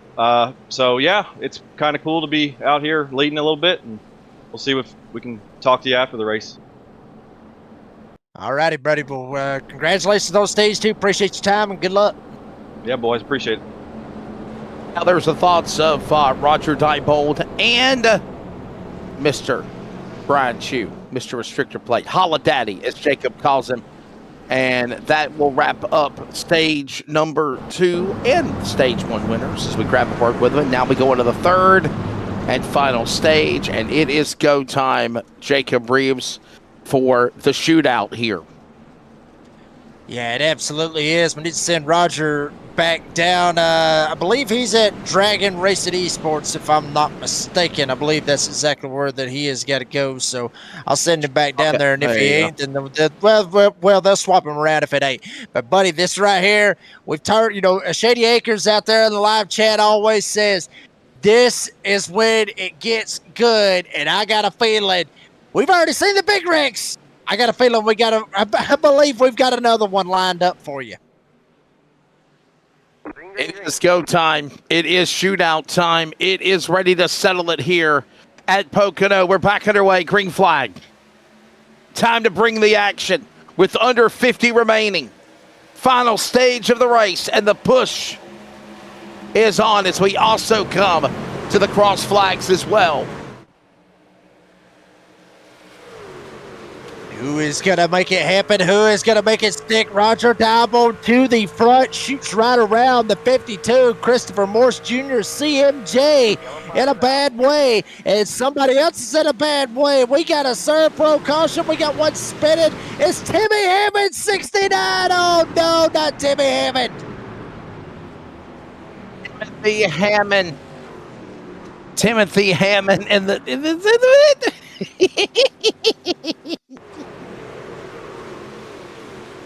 Oh my God, Dean, you're horrible. Jacob, help me. I would have been behind the mic right there if I'd have been recording. That one would have been. Oh my goodness, the 69 of Timothy Hammond going around. Let's watch this again. Oh, just lost it looks like. And then Hillbilly Barnett nowhere to go and hit the back end of him. Look at this again. Here we go. Off the Daytona winner of Colton Hogan. Watch this. Yeah. There he is. Yeah, just kind of just snaps loose right there. Hogan, woo, maybe Hogan able to miss it. Hammond slams it up into the outside rotative wall, and Barnett just jacks his whole back end up. Wasn't lifted. Hit him so hard he jacked the whole back end of the 69's truck up and spins him right around, and then there you go. Dean, I'm not going to say that, but Hammond goes around. And he's got some back end damage, but he might be able to make it stick. He might be all right. Well, the caution is out, so let's take a look at it one more time on board with Timothy Hammond. From the rear end of his truck as Steve Barnett gets into him, never backs off. Debris is flying, truck is spinning, trying to get back righted. Hey, Chick-fil-A, that's good, Chick-fil-A. We love Chick-fil-A. Quick break, and we are stepping away from Pocono. I don't think anybody's coming down pit road. Roger Diebold, stage 1 winner, trying to win at the Tricky Triangle, and some are pitting. Unbelievable. Diebold and Christopher Morse pit. So does Bo Tiffany. We take a break. We're back for the action at Pocono next. Are you ready? For Murf's Magical Creations. Home to custom laser engraving and gifts.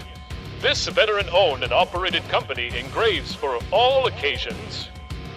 If you want one of Murf's magical creations, call the number on your screen or commission through either Instagram or via email. Murf's Magical Creations, made with love for you.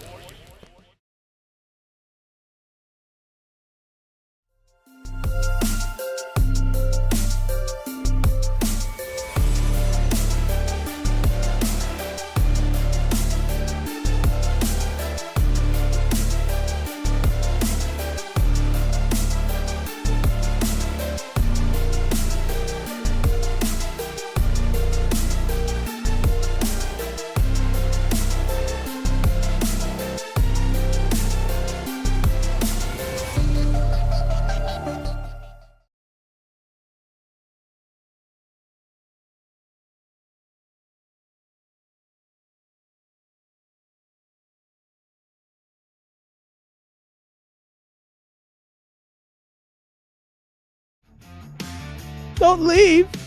No, everybody, don't leave. Stay with us. And we are back at Pocono. We're in the third and final stage. Jacob Reeves, I'm Wesley Outlet, Bigglestein Hopton. And by the way, don't forget the duels for the NASRA Cup Series coming up this Wednesday night. NASRA Cup Series, Dean and myself in the booth.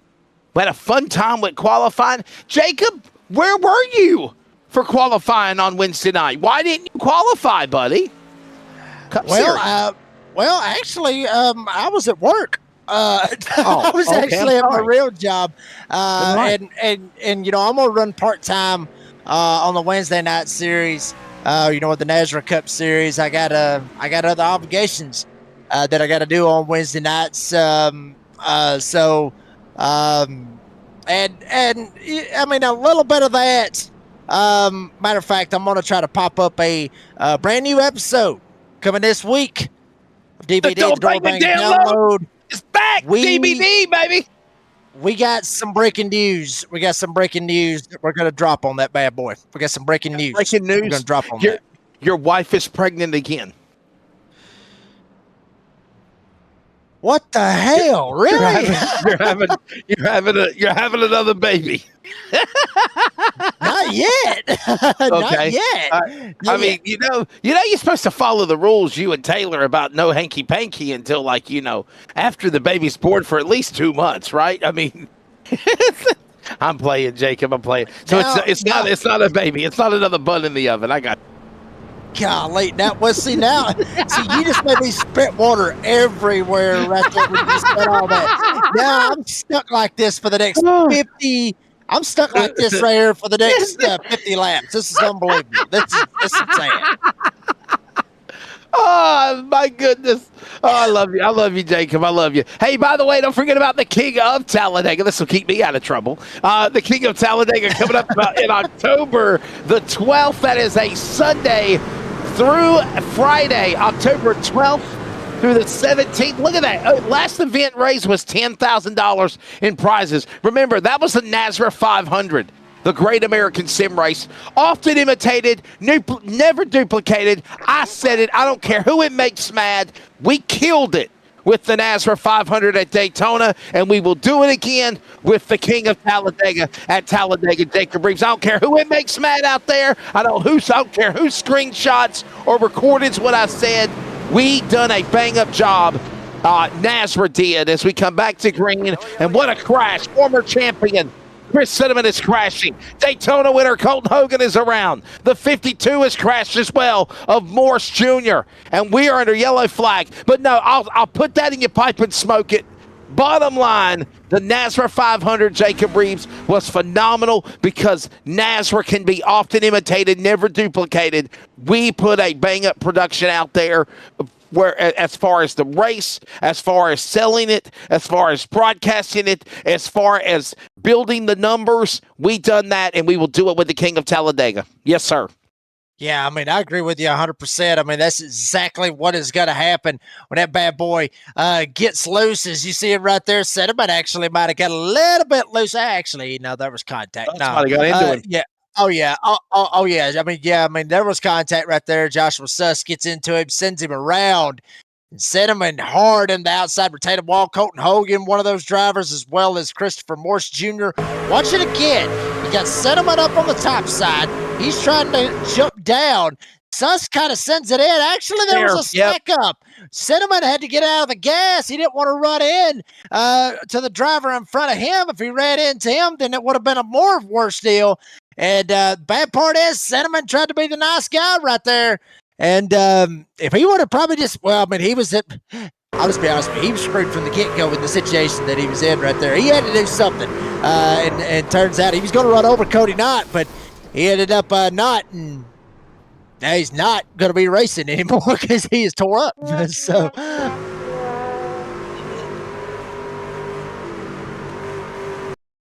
Uh-oh. Oh, boy, man. Adding sound effects just make it so much more drama-filled, doesn't it, Jacob? It very much does. Thank you. I'm here all night. Caution out again as we watch it one more time. Watch this with Christopher Morse Jr.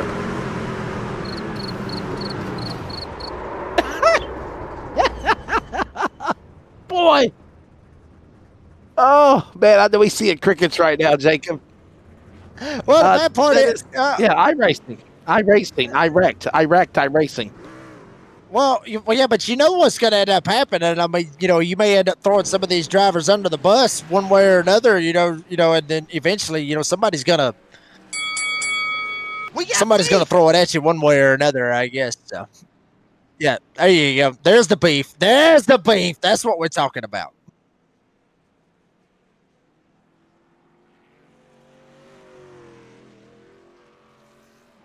May try to add that one in, Dean. Merle. Cue the duck. Affleck.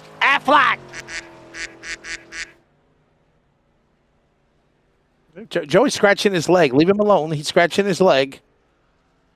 He's very uncomfortable. Now he's got to unbuckle from the seat. Oh, he's fixing his seat. Okay.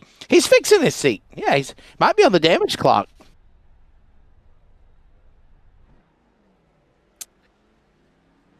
Man, why don't we bring Joey Stiers in here? Let's just bring Joey in here. Let's just bring Joey in here and get his thoughts on the camera. Joey, what's up, man? What's going on, dude? Man, I've been in the pits about 3 different times fixing damage. It hasn't been a fun night tonight. I thought you were scratching your leg. I thought your leg. No, I was scratching my leg. That's funny. Oh, you were. I mean, it looked, Luigi, the way you were bent down that you were scratching something. So, Yeah, I got a little bug bite down there. I was itching it. hey, Good call. got to be happy to be back in your man cave again. Football season going on. Indy Colts got a big win yesterday. First opening season win for the Colts have had since 2013. So I was real tickled pink. Them getting the victory. Well, yeah, but look who they played. No. Yeah, exactly. Well, the Dolphins are somewhat decent, right? You would think they would be.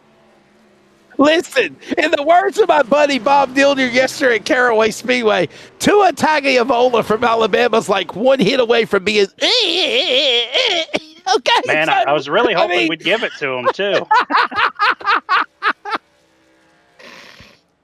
Oh, Yeah, Jacob, I'm sorry. really glad I'm the sorry. Colts got the win. And I'm gonna tell you, Joey, too, on the subject of football, since we're under caution, all you diehard Alabama Roll Tide people out there, I love Alabama too. But let me tell you something. If you're ripping your goalpost or tearing your damn front yard apart, yelling Roll Tide because they beat the bejesus out of Louisiana Monroe, you stupid.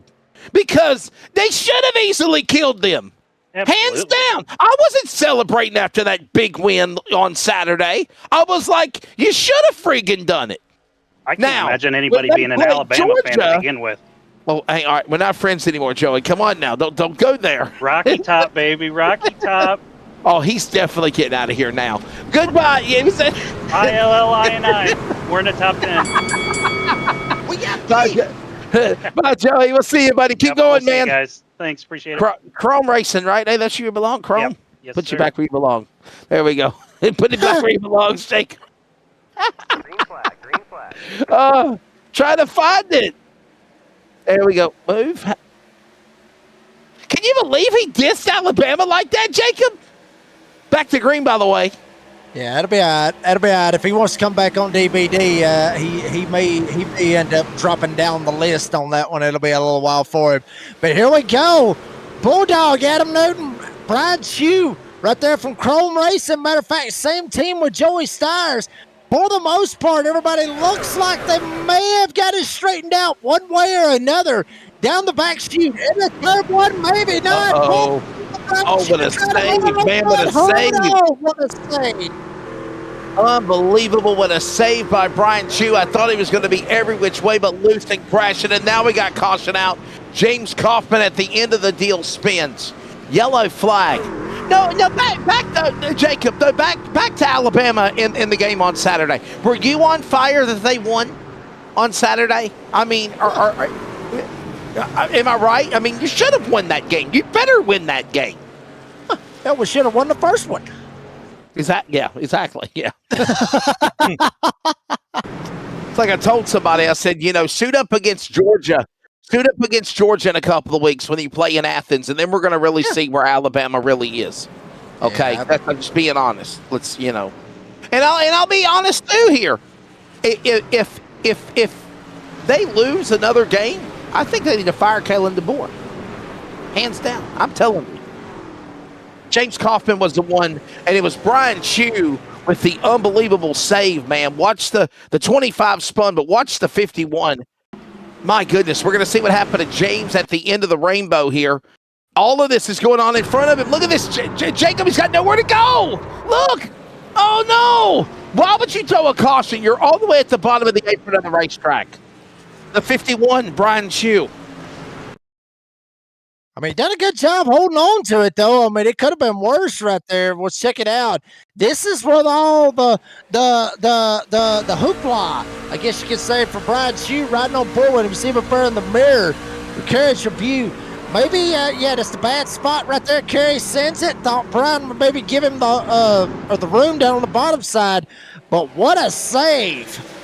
Oh, baby, for Brian Chew, awesome save. But then after that Kaufman ended up going around. That Kaufman guy ended up spinning around. And another caution. What's the Outlaws count how many cautions we've had so far this race? Oh, my goodness. I think we've had 8. I think it's 8 caution flags. Watch this again. Look at Brian Chew. Look at Brian Chew in the save. Gary Tribune got into Chew. And look at this. Look at Brian Chew. He doesn't let off. Look at this. Once, twice, 3 times the lady. Look at this, baby, and he saves it. The Holla Daddy. And then Kaufman spins behind him, and then they trigger the yellow flag. What a save, though, man. I got to give a props, man. Where's my clapper at? Way to go, Brian Chu, Stage 2 winner. Unbelievable. Let's take a break. We got 40 to go when we come back. By the way, if you're keeping count, that's the 9th caution of the race at Pocono.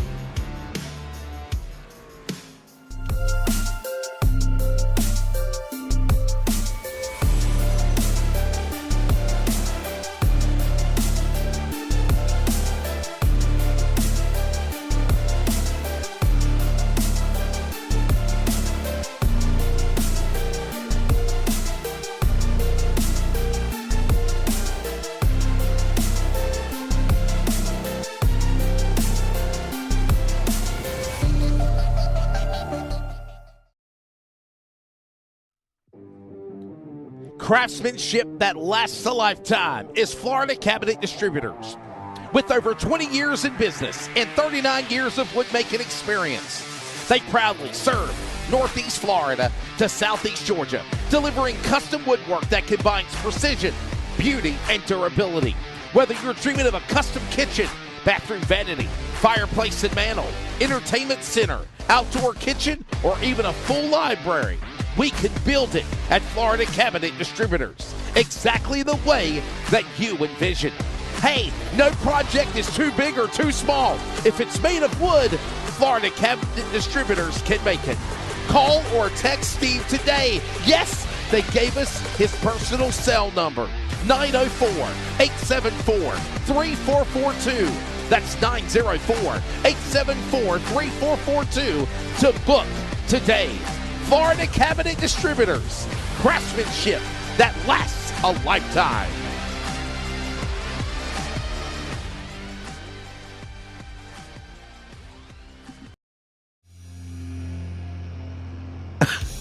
Back here in Pocono. Jacob, I think, is trying to grab Lucas Lyons, but we better make it quick, though. We're coming for a restart. Lucas, you're on camera. Say hi. I can't hear him. It's like a delay. There's an audible delay. No. Hey, Right. prove it to you. Prove it to you. We want to see the ball I'm in. not taking the hat off. No. Oh, you can do it one time. Hey, I'm talking to you after this race. I want to see the bald head. You're talking to me after this race. Yeah, I got Interrogation time. I got a bone to pick with you. Oh, We got beef. We got beef. We got beef. You got hair. Jacob, cue it up. We got beef. What the heck? All right. Dude. Lucas, All I know is I'm going fast. Lucas, tell me about your car in the back, man. Where'd that front end come from? What Ford vehicle did you get that from? Ryan Priest is the 41 though, so I had to bring it in here because I'm the 41. There you go, Ryan Priest. Here we go. Our buddy from the Modifieds, now NASCAR I gotta go late fast. model. And let's go by Lucas. He wants to go fast. You hear Ryan Priest? He says, I wants to go fast. Lucas Lyons says, I want to go fast as well. We're back underway. He, by the way, is in 5th. I wonder if he knows it's time to go, Jacob. If you're hanging back, you better go. You better go now.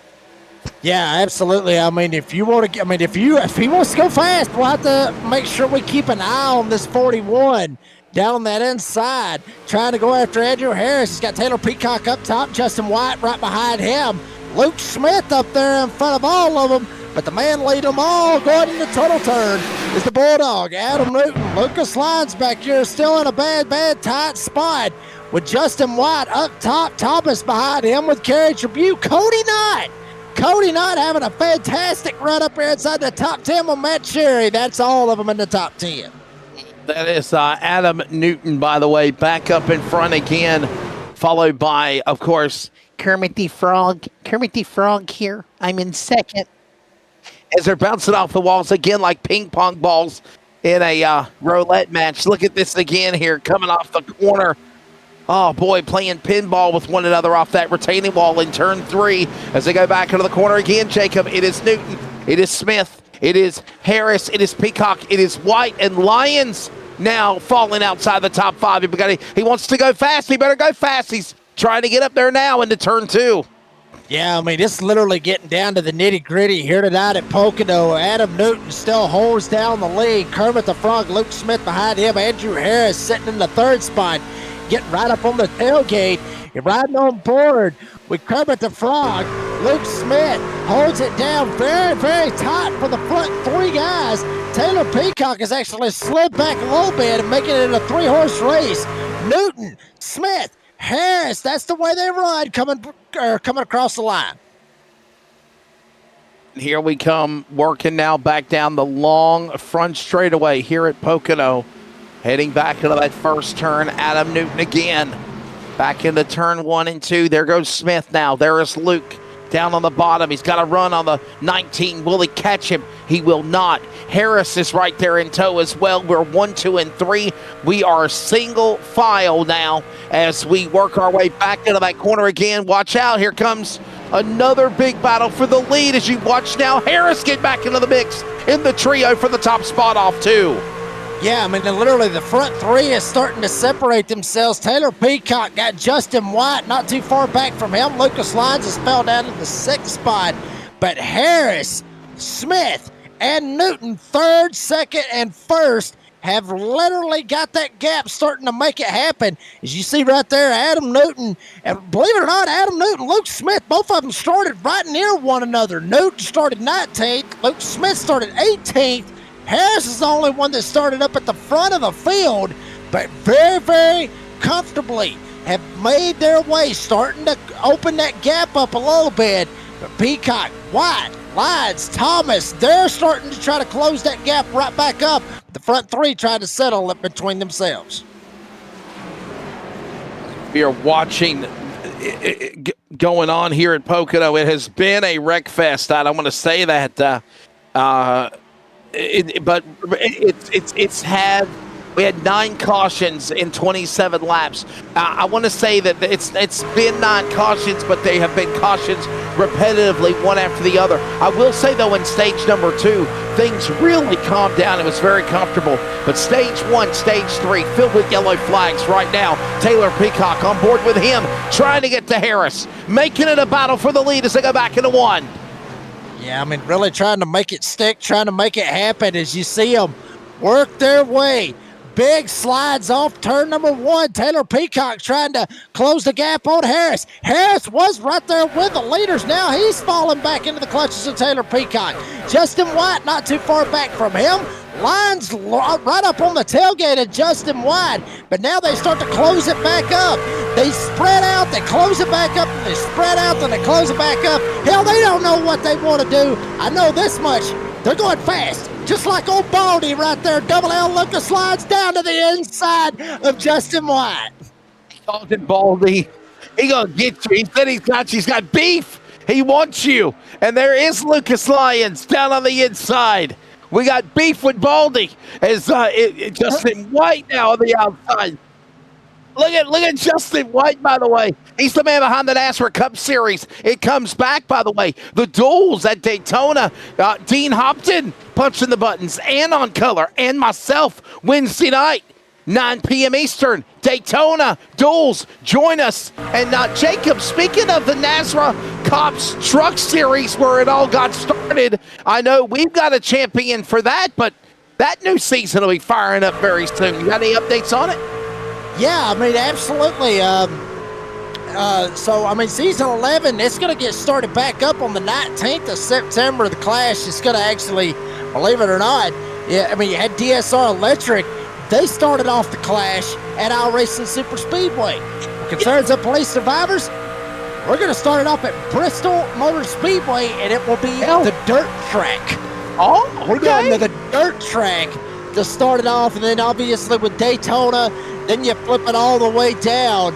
You look right here. We got a track right here. I'm looking at a couple of them. I mean, we got Portland. Right before Christmas. I don't even have the damn track. I got to go buy that track to get ready to call it. And then Grand Prix of St. Petersburg. I don't even have that one. I got to buy that one. But the main thing about it is check it out. If you look all the way down at the bottom, where April 10th, the last race in the round of 12 is Talladega. And then the championship race is at a track that NASCAR doesn't even race at anymore, Auto Club Speedway, which is where we'll be next Monday night.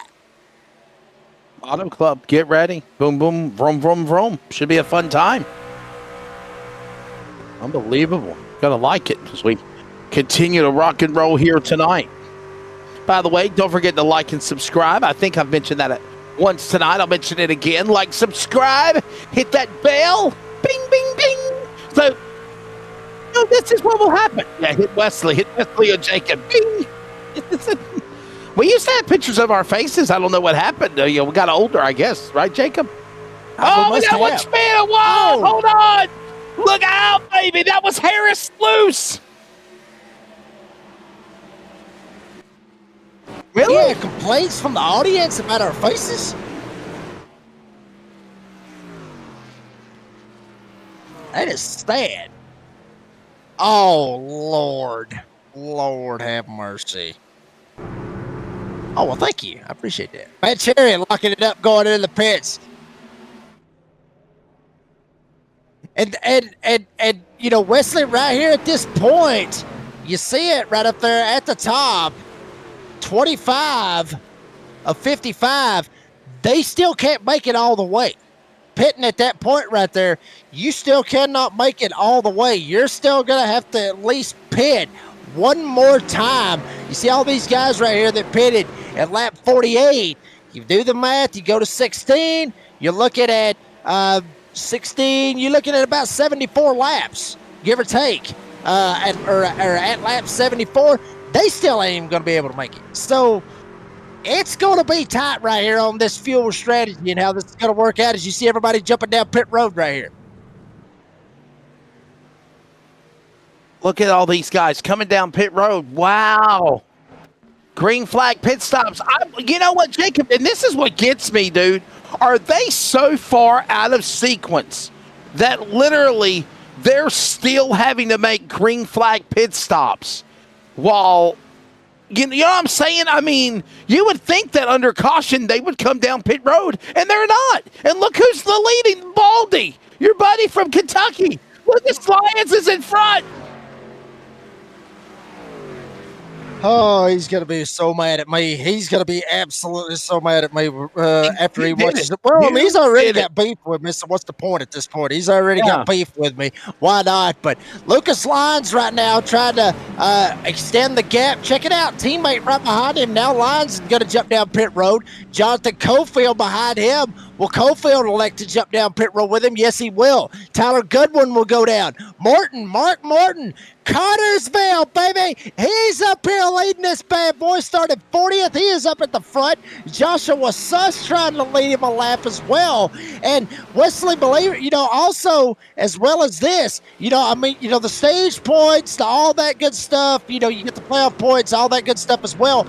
But leading a lap, it gets you bonus points. So some of these guys trying to, see an extra shot right here to just get an extra point, because we've seen it numerous times. 1 point could decide whether you make it into the playoffs, whether you make it into the next round, or whether you make it into the damn championship race. You never know.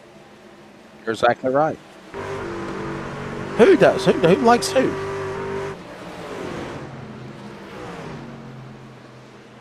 Mark Morton lives literally right down the road from him, actually. Cartersville, I think, is what it is, right? Yeah. Mm-hmm. Yeah, they've had lunch together. No. Oh, y'all never met? Yeah. So we met each other before. We've worked with each other before in real life.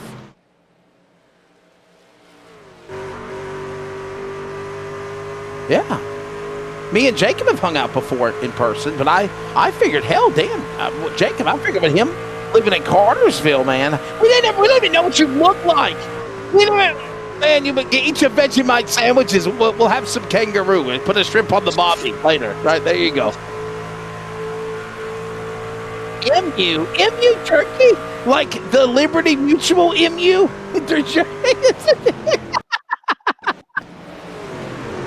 I got nothing for it. I got nothing for it. I got nothing. I got nothing. Got nothing for Yeah, that. I really don't.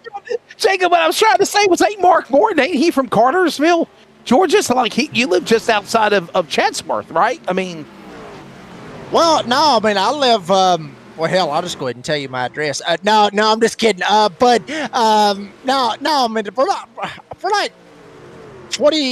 we're like 20, 30 minutes from Cartersville is where Rome's from. It's about 20, 30 minutes from Cartersville. So, you know, not too bad of a deal out of that. Real quick, check this out. Bo Tiffany down on the inside.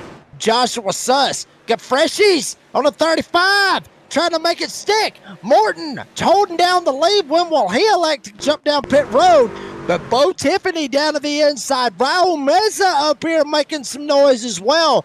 A lot of these guys up here making some noise right now. Wesley Outland late here in this race. and all the while, all of this is happening. Late race pit stops is also something we're going to keep an eye on. As by the way, we're closing in on 25 to go. We are in the final stage of this race. Look at this now. Suss, the leader, the copper. Here he comes, and now Raw Mess is right on his back door, and they're inking, blinking, nodding one another as they go to the back stretch one more time. Here comes Chico. Let's watch the Razor Ramon of NASRA up to second. What will Raw Meza do? Yeah, I mean, Wesley, you see that right there riding on bull, Raul Meza, all that blinking and everything. That's really got to throw him off, and I think that's why he's going to the outside. Raul Meza, 38, all the way to the front, but will he be able to hold on to it? Justin was still down on the inside trying to see if he can hold on to it. I'd give Timmy Hammond hell for a steering wheel, but that right there is small. Well, actually, no, Timmy Hammond's wheel's still smaller, but Raul Meza still got the small wheel, I guess you could say, kind of the Fisher-Price kind of wheel, I guess you could say. But here we go, Meza up top, Suss on the bottom, and Tiffany right in the middle of it as well. Message just got big muscles, man. Don't make Chico mad, okay? Razor Ramon of NASRA will kick you, you know what, okay? Bro, Meza, Suss, and Tiffany. Oh my God, I love it. Oh, and just think, this is race 2 of the season. Meza to the lead, by the way. Look at Joshua Suss off. Oh, they're pinning. What the hell? Here comes Meza, Suss, and Tiffany, and Stires. They're all pinning together at the same time. Diebold's going to be the new leader. Under 25 to go here at Pocono. Are you serious, Jacob? What kind of strategy are we seeing now with these trucks? Well, I mean, there's all kinds of strategy flopping around all over the place. You got Triple J, Jeffrey Johnson Jr. currently sitting in the second spot. See how that works out? I think he just took gas on his pit stop. Yeah, right there. Lap 61 just took gas only and gassed up and took off and went out there and tried to see if he can make something happen. Wow. Adam Newton, the Bulldog right here in the mix with, I believe, Andrew Harris right there behind him as well. So, you know what? I've took the strategy board. I threw it out the damn door. Here you go, Diebold coming in. What will Johnson do? I mean, I threw it out the door. I have no idea. Here comes Jeffrey Johnson. He'll come down pit road. Diebold, Johnson, they pit again. There goes Adam Newton now. He's the new leader. Adam Newton now the new leader of this race. Look who's high, wide, and handsome. Harris off 3. Wow, there's a wall there. Don't hit it. 20 to go coming up here.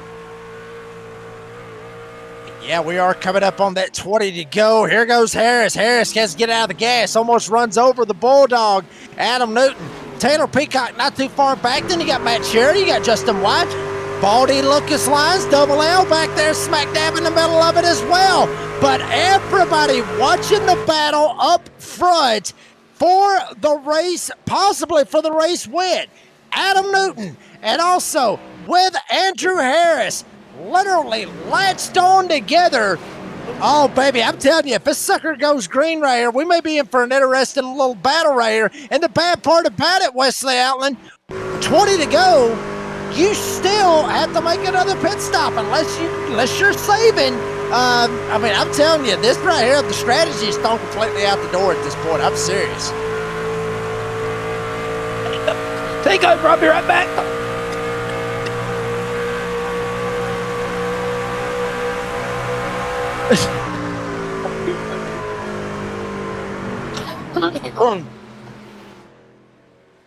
Jacob, I'm sorry. I'm okay, man. I swallowed something. Oh, boy, it went down the wrong pipe or something, brother. I'm all right. I'm alive. I'm alive, man. Jacob was like... Well, I'll take over for now. Harris head Newton up here holding it down. Okay. Harris right in behind him as they work their way off the tunnel cover. You good now?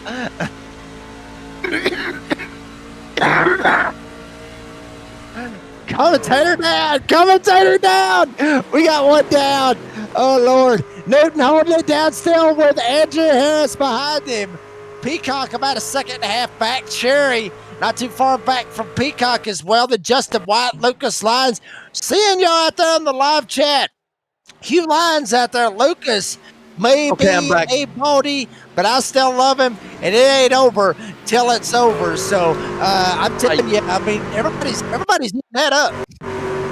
It ain't over until he gets a hold of his shaving cream and shaves his head off clean again like Mr. Clean, okay? There we go. So Lucas Lyons will never forgive me. I'm sorry, Lucas. Yeah, Mr. Clean, you're not clean unless you're successfully clean, right? You got to clean your bald head and have some soap. That's it. Adam Newton. Oh, boy. Adam Newton is the leader as we close in on 20 laps to go. Ladies and gentlemen, it is the premier racing setups, 20 to go here at Pocono, ready to determine who's going to win here. There's Newton. There goes Harris. And remember, Premier Racing Setups, rock and roll. Mention NASRA, get 15% off your order. 15% goes back in their pocket. They only get, 60%. You got to love it, right? Thanks again to what they do. Actually, they get 70%. Come on, Weston, my math is off. That choking got to me. Come on. So again, mention NASRA, hashtag NASRA in the checkout or the door banging download at Redneck Announcer 57, and you get a discount. But again, it goes back in their pocket. So under 20 to go, Jacob. Newton in the lead. Can he go the distance? That's the question. I mean, it's going to be a tight one right here, honestly, Wesley. I mean, if you look at the last times that they pitted, lap 71, we got to go all the way to 100. You do the math on that one, that's about 29 laps. Now, we've already seen some drivers, the 16 laps. I mean, you got all that going on. Newton may be on that little bit of a strategy, 29 laps, and we're sitting there, that was lap 79 and then or 71, excuse me. Now he's already went 10 laps. He may be trying to split this sucker right down the middle and try to go at maybe 85.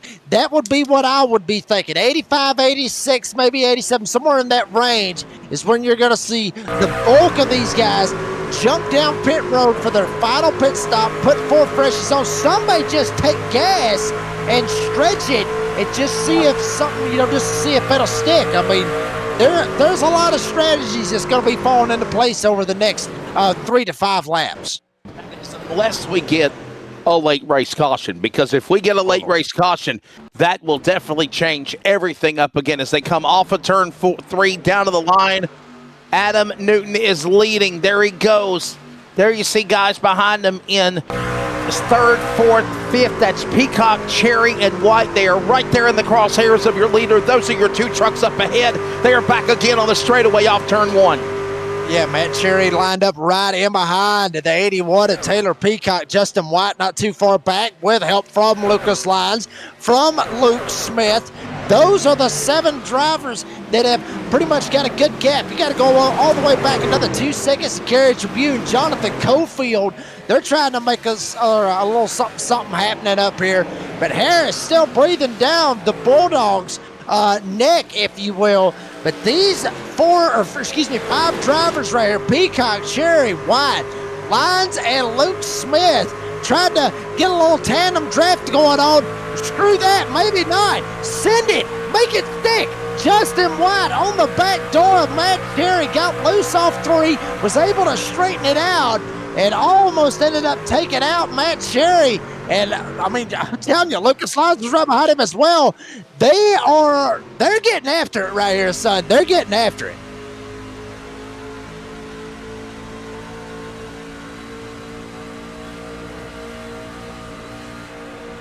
And Lucas Lyons, you gotta love it, huh? Pennsylvania, Pocono, Pennsylvania, Long Pond, Pennsylvania. Actually, it's in the mountains. It is in the mountains of Pennsylvania. No, that's almost heaven, West Virginia. What are you doing? Stay in Australia, Dean. Sing your Australian songs. Well, right now you're labeled as a Australian. Okay, you're not an American anymore. What are they? Count them. Let's see. New York, Minnesota, Las Vegas, California, Florida. Okay, probably the best was probably Florida because the other ones were too damn cold. Why'd you skip the Carolinas for? What, you got a problem about Georgia and Carolina? What's wrong with that? Yeah. There you go. We don't even know what you look like. How will we know to find you at the airport? Hi, I am Dean.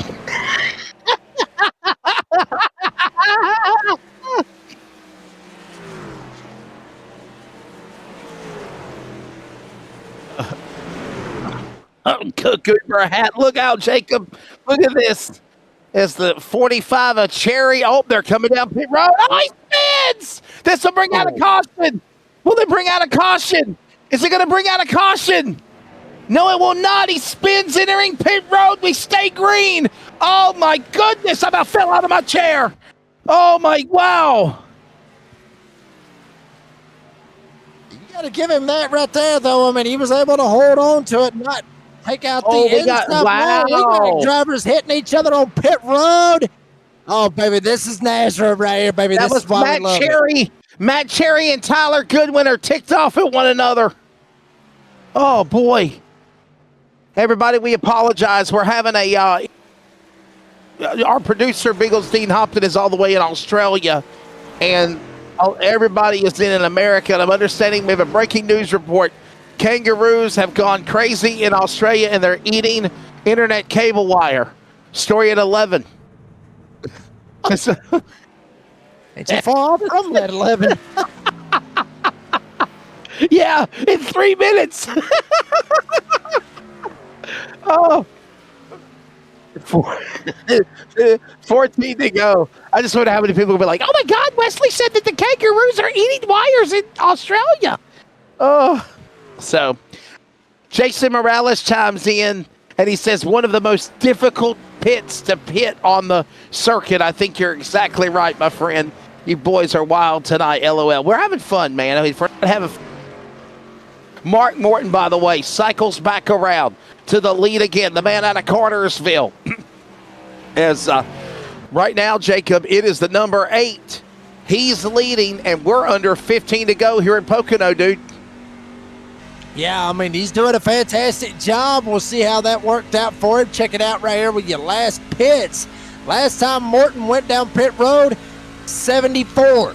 So you know 100%, 74, he's still going to have to make one more pit stop. He's still going to have to make it. You take 100, you take 74, that's 26 laps. He'd have to split it right down the middle, go 13, then he'd go another 13, try to make it happen. Kaufman going in as well. But the big key, if this sucker goes green all the way through right here, would be the Bulldog, Adam Newton, Andrew Harris.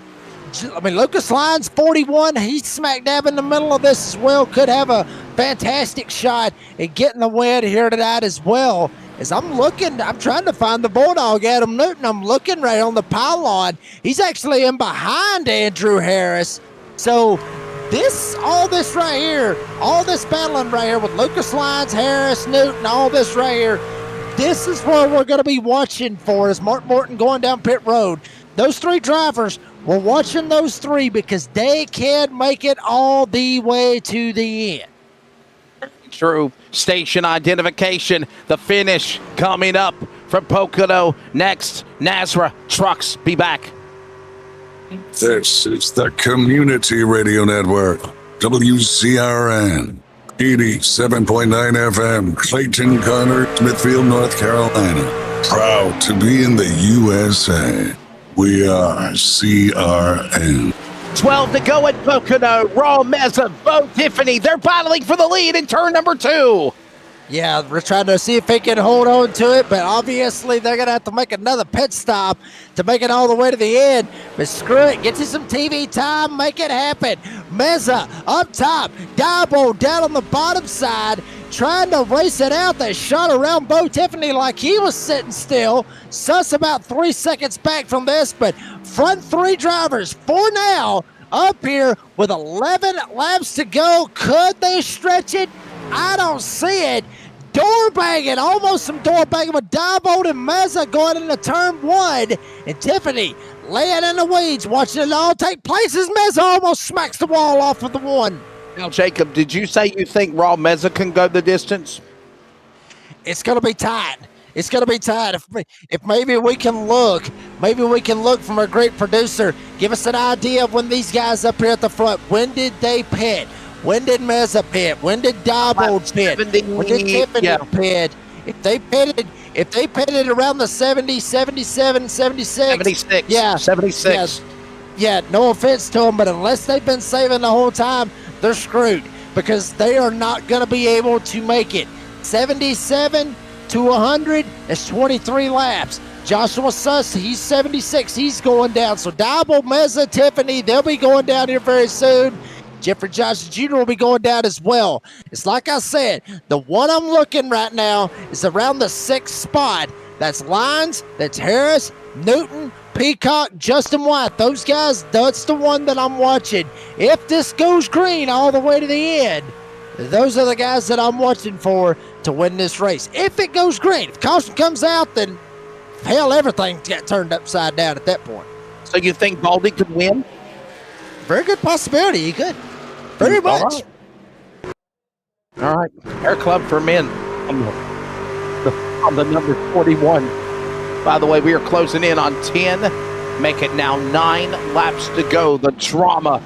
What will happen? By the way, Jacob and Dean will carry you the rest of the way because I have broadcast obligations after 11 o'clock. It's already actually past 11 o'clock.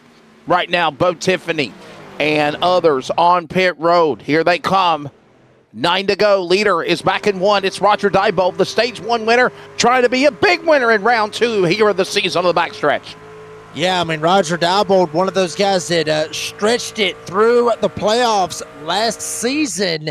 Would certainly love to try to stretch it a little bit as well, get him a win here tonight at Pocono. Another track that he won at last season. Started with a P. It was Phoenix. Completely different ends of the spectrum, but still started with a P. We'll see how it works out. And for Diebold, obviously, these guys right here, they're trying to stretch it. Wes Elton, they're trying to stretch this sucker as long as they possibly can. Make that.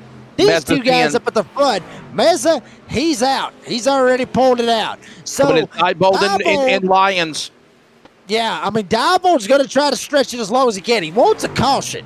He wants a caution bad. He wants a caution like right now. Because if he gets a caution, he gets to go down, he gets in 4 freshies and fills it up full of fuel, he'll be able to make it. The other drivers, Lyons, Harris, Newton, Peacock, all those guys, they will come down for freshies as well. So Diebold wants to stretch this sucker. Jacob, they're over 20 seconds behind Roger Diebold. So would it be smart for Diebold to cut back, slow down, conserve a little bit, try to save your fuel if you're going to go for the mileage to win this thing? I'm going to tell you what, when he came out, as soon as he came out of the pits on lap 77, he should have been clutching every single quarter, and it ain't going to happen. Roger Diebold tried, but it just wasn't able to hold it off. So now the big key is Lucas Lyons up here at the front. Harris not too far back. He's got Adam Newton lined up right behind him. Then Taylor Peacock and Justin White. That will be your top 5 once they go by Roger Diebold. And check it out, the little sneaky by guy. Here we go. Sneaky down the front stretch. They're snaking with one another like Indy cars, trying to cut the draft off of one another, trying to catch the draft on others. Lions now back to the lead, the 41. It is now Harris second. It is Newton third. All of this goes on with 7 to go at Pocono on the backstretch again off turn 1. Yeah, watch Lions right here. Dives it down to the bottom side, trying to get away from Andrew Harris the best that he can.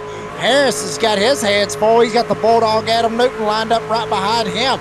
Front 3 have separated themselves. Peacock was there. Now he's not even close. So it will come down to the 41, the 87, and the 19. Line it up out there in the live chat. Who are we pulling for? Double L. Andrew Harris of the Bulldog. Here tonight at Pocono as Lions leads them at the line. Harris gets a run. He jumps to the top side. 6 laps to go now as they go back into the corner. One more time, down to the inside. It is Lions. Up top, it is Harris. And count out the 19, not Newton. Adam Newton, what a job he's got going for him. He can just taste it as they work the long pond straightaway. Yeah, and Harris is going to get the run off of turn 1. Jumping up on the top side. Bulldog Adam Newton went with him. Lions dives down to the inside. Had to get out of the gas. Harris might have chopped his nose going through the tunnel turn. Andrew Harris to the lead here tonight at Pocono. Will he be able to hold on to it? Lions, he said he wanted to go fast. He better go very fast right here with these last couple of laps right here with 5 laps to go. He better go as fast as that 41 to go, but I think he may end up being in a little bit of a hole. Adam Newton to the top side now.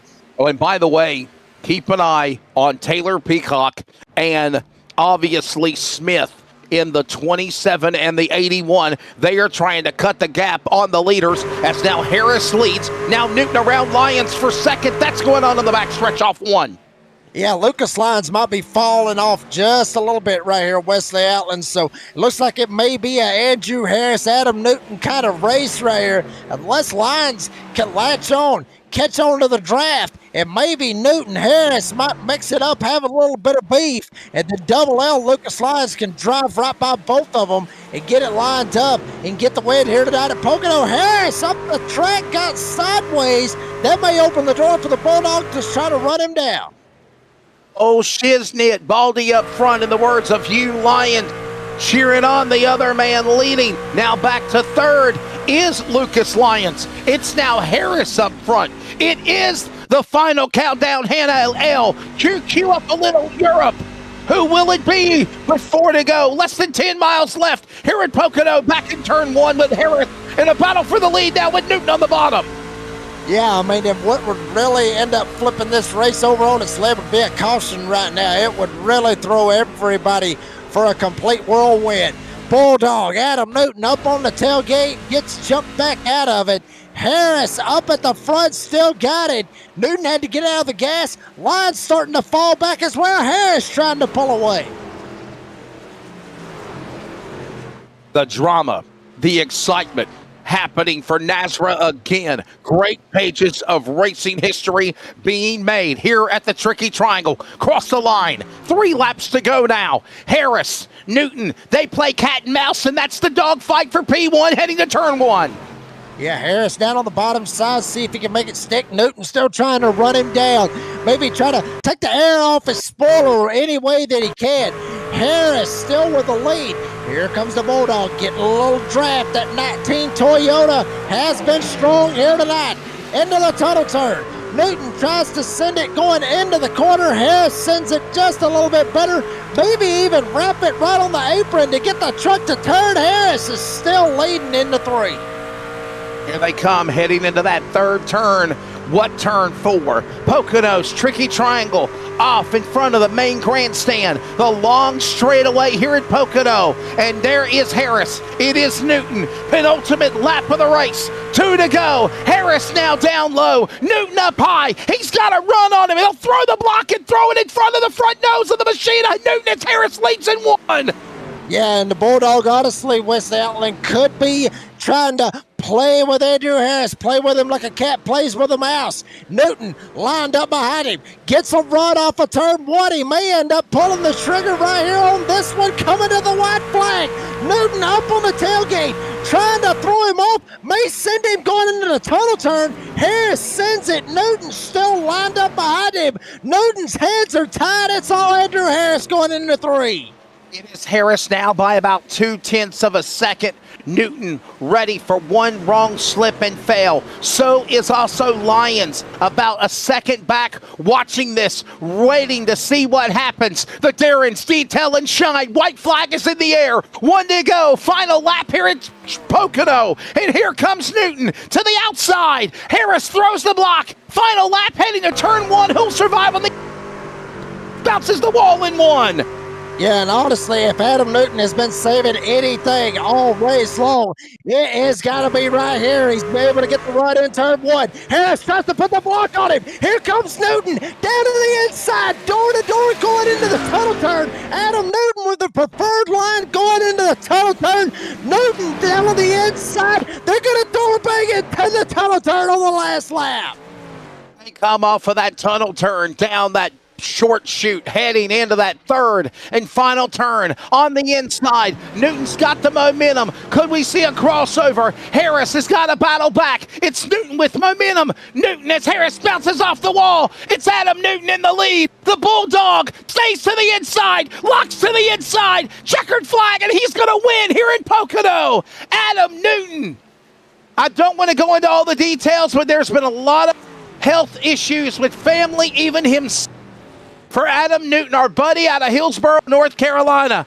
But on this night, Jacob Reeves, Adam Newton will join Colton Hogan as a winner in the NASRA DSR Electric Truck Series here at Pocono, and second different winner of the year. And most importantly, the Bulldog is heading to the playoffs of Season 6 of NASRA. How about that? A veteran here with NASRA gets it done. Last lap pass, if you will. Him and Andrew Harris, a battle for the ages here in NASRA, and they raced it in absolute fantastic fashion.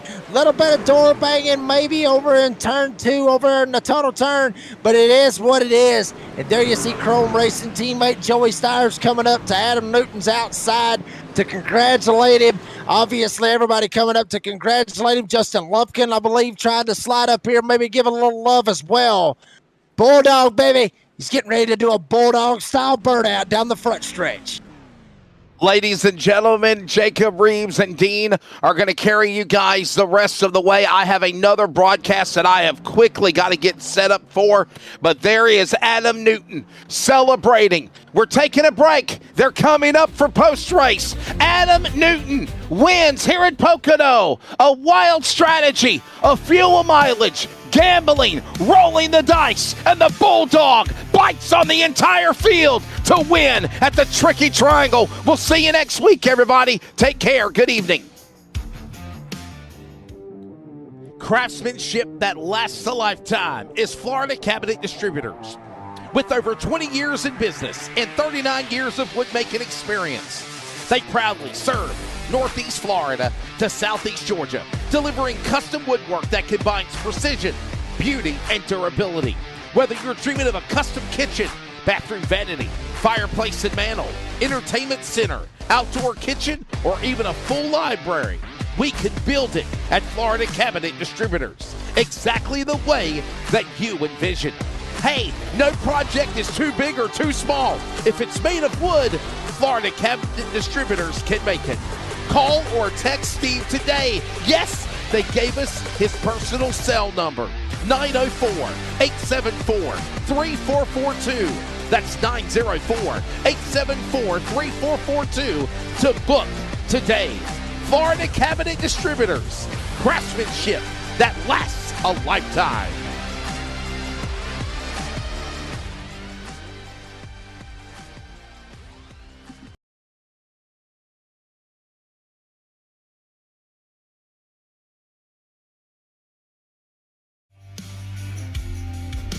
Well, folks, we are back here at Pocono, Florida Cabinet Distributors. 250 is in the books. And the Bulldog, Adam Newton, getting it done. Started 19th, which is his truck number, but he is number 1 here this evening. 87, Andrew Harris started 4th. He ends up finishing second here tonight. And a man that's got beef with me, apparently, the 41 of Lucas Lyons finishes third here tonight on the podium. Taylor Peacock started 36, ends up finishing fourth here tonight. Good run for Mr. Peacock. Kermit the Frog, Luke Smith started 18. He finishes fifth. Jonathan Cofield, Justin White, Carriage Rebuke. Cole Larson, good battle back for him. And Mark Morton, Cartersville, Georgia native. He rounds out the top 10 after not even qualifying, starting in the 40th spot. Joey Stires, Roger Diebold, 11th and 12th with Justin Lumpkin, Bo Tiffany. Matt Cherry, the top 15. You see some other drivers. Stephen Thomas, Raul Meza, James Kaufman, Cody Knight. Good to see him up there getting him a top 20. And the Holla Daddy, Brian Chu, one stage number 2. He ends up finishing 20th here this evening. The Kappa, Joshua Suss, ends up finishing 21st with Tyler Goodwin, 22nd. Chris Blanchard will get 23rd. Jeffrey Johnson Jr. will be 24th. Aaron Badrider, 25th. Then Huck Wigington, J.D. Larson, Chad Ross, Ryan Delaveau, and Timmy Hammond. Top 30, obviously, with Chad Ross being the first of the drivers one lap down. The rest of these drivers one lap down or more. Buzzy Mongo, 31st. Dade Hagan, 32nd. Shane Scott, Colton Hogan, Daytona winner. Not a good night for him, finishing 34th. Spiceman Chris Sidman finishing 35th. And Steve Barnett on his comeback tour with NASRA, the DSR Electric Truck Series, started on the pole. Ends up finishing 36th here tonight after the big one struck over in turn number 3. With Shane Trotter, Peyton Johnson, Phil Pappas, Bree LaBeouf, the top 40. The rest of the field, Robbie Richards, Tyler Detmer, Christopher Morris Jr. with TJ Moore, your race director, here this evening. Well, we meant to pull all 3 of these guys up at the same time. So I'm just going to go ahead and I'm going to pull them all up at the same time right now and hope to God none of these guys is saying anything out of the ordinary. Looking for Lucas Lyons. I do not see the Lucas Lyons for P3, so I don't know where in the world he went, but I don't see him. Oh, there he is. Right there. Yeah, there he is. There he is. Yeah, it took him a while to find him. So there's Lucas Lyons. But we'll get to him in a minute, but we got to go with the man that got it done here tonight. Number 19, started 19. Like I said, he's number 1 here tonight. Adam Newton, the Bulldog, baby. You got your one here tonight at Pocono. Congratulations. Tell us about it. All I can say is this one is for Justin White and Nate Maurer because Nate's sick. But Dale, yeah, that scheme is one of Justin's favorites. It's good to be back. It absolutely is, buddy. I mean, over the past, couple of weeks, on the Friday night series, I watched you all the way through the playoffs, and it seemed like, you went through a little bit of a struggle, and, and then you got all the way to the championship race. It didn't work out and everything else. But now you get over here for season 6 with the DSR Electric Truck Series. You get you the win here tonight. You already locked yourself into the playoffs. After the struggle and everything, what does this win mean to the Bulldog, Adam Newton? It means a whole bunch. I mean, we got a tight field this season. There's a lot of speed in here. To get a win under the belt is huge. It's as big as making the championship, 6 or 8, in my opinion. A man of few words, but when he speaks, everybody listens. The Bulldog, Adam Newton, gets it done, wins it here tonight at Pocono for the Florida Cabinet Distributors 250. Also was in the Florida Cabinet Distributors Victory Lane. And Adam, buddy, congratulations on the win. Before we let you go, thank your sponsors and any shout-outs. Yeah, want to say hey to the mini announcer. I see he's growing. Yes. Shout out to Dan Gobble, Millie's Restaurant, A's Lawn and Landscaping, the Family Man, Justin Lumpkin for doing paints. This particular paint is something new. Jack Spohn and Mower, Darren, Nail Gun and Repair, Brady, y'all doing for the broadcast. Mama June's, Blanchard's Towing is on my truck now. Thanks for his help. And LPP. And just want to give it a shout out to Mike in the hospital. And this is a awesome birthday present, just a little bit late. Oh, How and all about my that? all my teammates that swim, Nate, Nate, Justin Lumpkin, Potato Head, Brian Chew, Newbert, Sickles, Stires. They we got a great group of guys, and like I said, I also thank Chris Blanchard and say hey to the Campbell. I know he's listening. I was supposed to say, yeah, teammates. Hell, who needs teammates? Hell, forgot all about them there for the last bit. But the Bulldog, Adam Newton, gets it done back in victory lane where he ought to be. Adam, buddy, congratulations on the win. Appreciate your time. We'll see you at Auto Club next week. Yep. Thanks, guys. That was the Bulldog, Adam Newton. Obviously, you saw it right there. Florida Cabinet Distributors winner's circle. Go to second place finisher, which is obviously Andrew Harris. Andrew, buddy, damn. I mean, what a race right there on that last, well, honestly, I would say last lap, but you literally got to go back, 4 laps to go, and you and Adam Newton, both of y'all are just literally throwing everything that you could. I mean, was there anything else you could have done to try to win it? No, absolutely not. I knew as soon as I got past Lions and I could just see Newton just lurking back there. I knew he had more than I did on the tires. I think I pushed a little bit too hard. Just watching the replay back here on the screen, that is upsetting. Getting second here kind of feels like finally getting somebody to go to the prom, but it's your sister. Oh. I'm sorry. I'm not laughing at you. I'm laughing at just how you said that. That was a hell of an analogy. I'm just saying that was a hell of an analogy. I'm not laughing at you. Trust me. But I understand the heartbreak on that one, Andrew. But I mean, so far this season, you get second here tonight. Last week, you come home with 11th at Daytona. You've had yourself a decent little, a decent little start, I guess you could say, here this season. Obviously you didn't win, you finished second, but is this something that we could see carrying some momentum to when we go to Auto Club and beyond? Yeah, I really do hope so. Again, going to try to race a little bit cleaner, a little bit faster this season, and see if we can, make it into the playoffs again, not have internet or computer issues, and just see if we can make a push. So I do hope that this is a trend. I know it's early in the season, but I hope that we're on a trend here of making it up front and staying up there. Well, Andrew Harris, buddy, you come home second here tonight. Congratulations on the second place finish. Appreciate your time. And before we let you go, thank your sponsors and any shout outs. Yeah, absolutely. Got to thank Taylor Peacock and the Upfront guys for keeping me on the team this season. Blanchard's Towing and Repair for being on the truck. Michael Steele for making the paint. Got a new one for this week, so that's pretty cool. You guys here at NASRA, the NASRA broadcast, everything you guys do to keep this thing going. And of course, my wife for letting me do this and not getting upset. Yeah, you can't forget about the wife. You end up forgetting about the wife, they will let you know about it. I will guarantee you that. Andrew Harris, buddy, congratulations on the second place finish. Appreciate your time. We'll see you at Auto Club next week. Yep, thanks, guys. That was Andrew Harris, 87 Front Motorsports. Now we'll go to the man that apparently has beef with me. I don't know why, but he does. Double L, Lucas Lyons could drive, honestly, and not trying to throw no shade, by no means, but great drive by the 41, Lucas Lyons. Buddy, you said you wanted to go fast. You went fast, just come up a little bit short. What was, what caused it? What caused Lucas Lyons to not get up there and win it here tonight?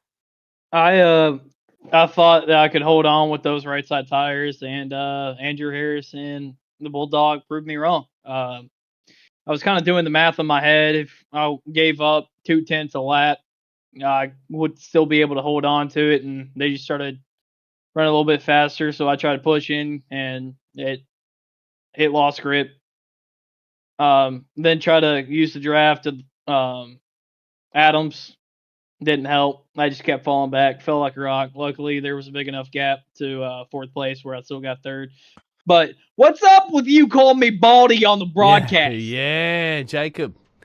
That's like calling. Hey, everybody else loved it. That's like calling the Rock Baldy. Hey, I mean, I know everybody two loved it. people. One of them's got hormones right now, and the other one's my dad, and they're not too happy about it. hey, They're it's not a happy compliment, about it. Lucas. It's a compliment, No. I'd say. Oh, Being come on. bald? Yeah. Look at Have the you Rock. seen me? Look at many I'm bald. of got more hair than me. superstars, mate. Yeah. I'm bald too, Lucas. There you go. I might It just is shave- what All it these is. win I races. just do it. I done it just bald- the best bald with is you. beautiful. Come on, get over it. Bald is Yes. Full head of hair. Full head of hair over here. Just saying. Hey, Good job. Thank you. if I shave the head, I might get better aerodynamics. Well, I mean, whatever you're doing, whatever you're doing, the aerodynamic, whatever you're doing, keep doing it because, I mean, Lucas, you do lead the points right now. As far as regular season points and everything else, I mean, you come home with third here tonight. I mean, last week you finished top 10. So there After is a dying 8 trend times. going on here. Yeah, I I'm mean, just- there is a trend going on right here. But what is the key just surviving? I mean, hell, you had to survive at Daytona, you talked about it, and then you had to survive here tonight. What's the key to surviving for Lucas Lyons? That's a good question. I'll have to ask my attorney on that because I honestly don't know. Attorney. We get I with don't know. we get with your attorney and get back with us on that. And by the way, if I hurt anybody's feelings about calling him Baldy, I'm sorry. I don't need people sending me hate mail. I've got a job. I've got to get ready to go to work tomorrow. But Lucas, buddy, congratulations on third place finish. Appreciate your time. And before we let you go, thank your sponsors. Need shout outs. I'd like to thank Cofield Asphalt Refinishing, Scotty Oliver Racing, Southeast Tutoring, Otter Home Loans, Top Tier Apparel. You all for putting this on. SM Racing Products. Use code Bandits1 at checkout. Save a little bit, helps the team out, and hopefully we can keep this momentum. Had it last season, and then I decided to oversleep 2 races, and I just said to heck with it and didn't show up anymore. So hopefully I don't take any more naps and just run the full season out. If you're a kid, you won't get no sleep. Promise you. Yeah. I'm just saying. I know, and everything else. But anyway, buddy, Lucas Lyons, congratulations on third place finish. Appreciate your time. We'll see you at Auto Club next week. Thank you. Well, that was Lucas Lyons. It's up finished third here this evening.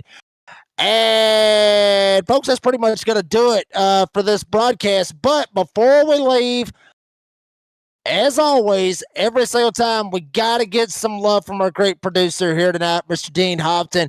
Always the one behind the controls, punching the buttons, making us look good, making the drivers look good, making NASRA look good. Dean, your final take on Pocono here tonight, buddy. I was doing my absolute best to try to make everybody look good, of course, but it's just, a little iRacing kerfuffling that was going on there with a little bit of blinking. Not too much I can do about that. That's just because I'm an Australian. Y'all are in United States of America and Canada, of course, North America, let's just say, to sum that up.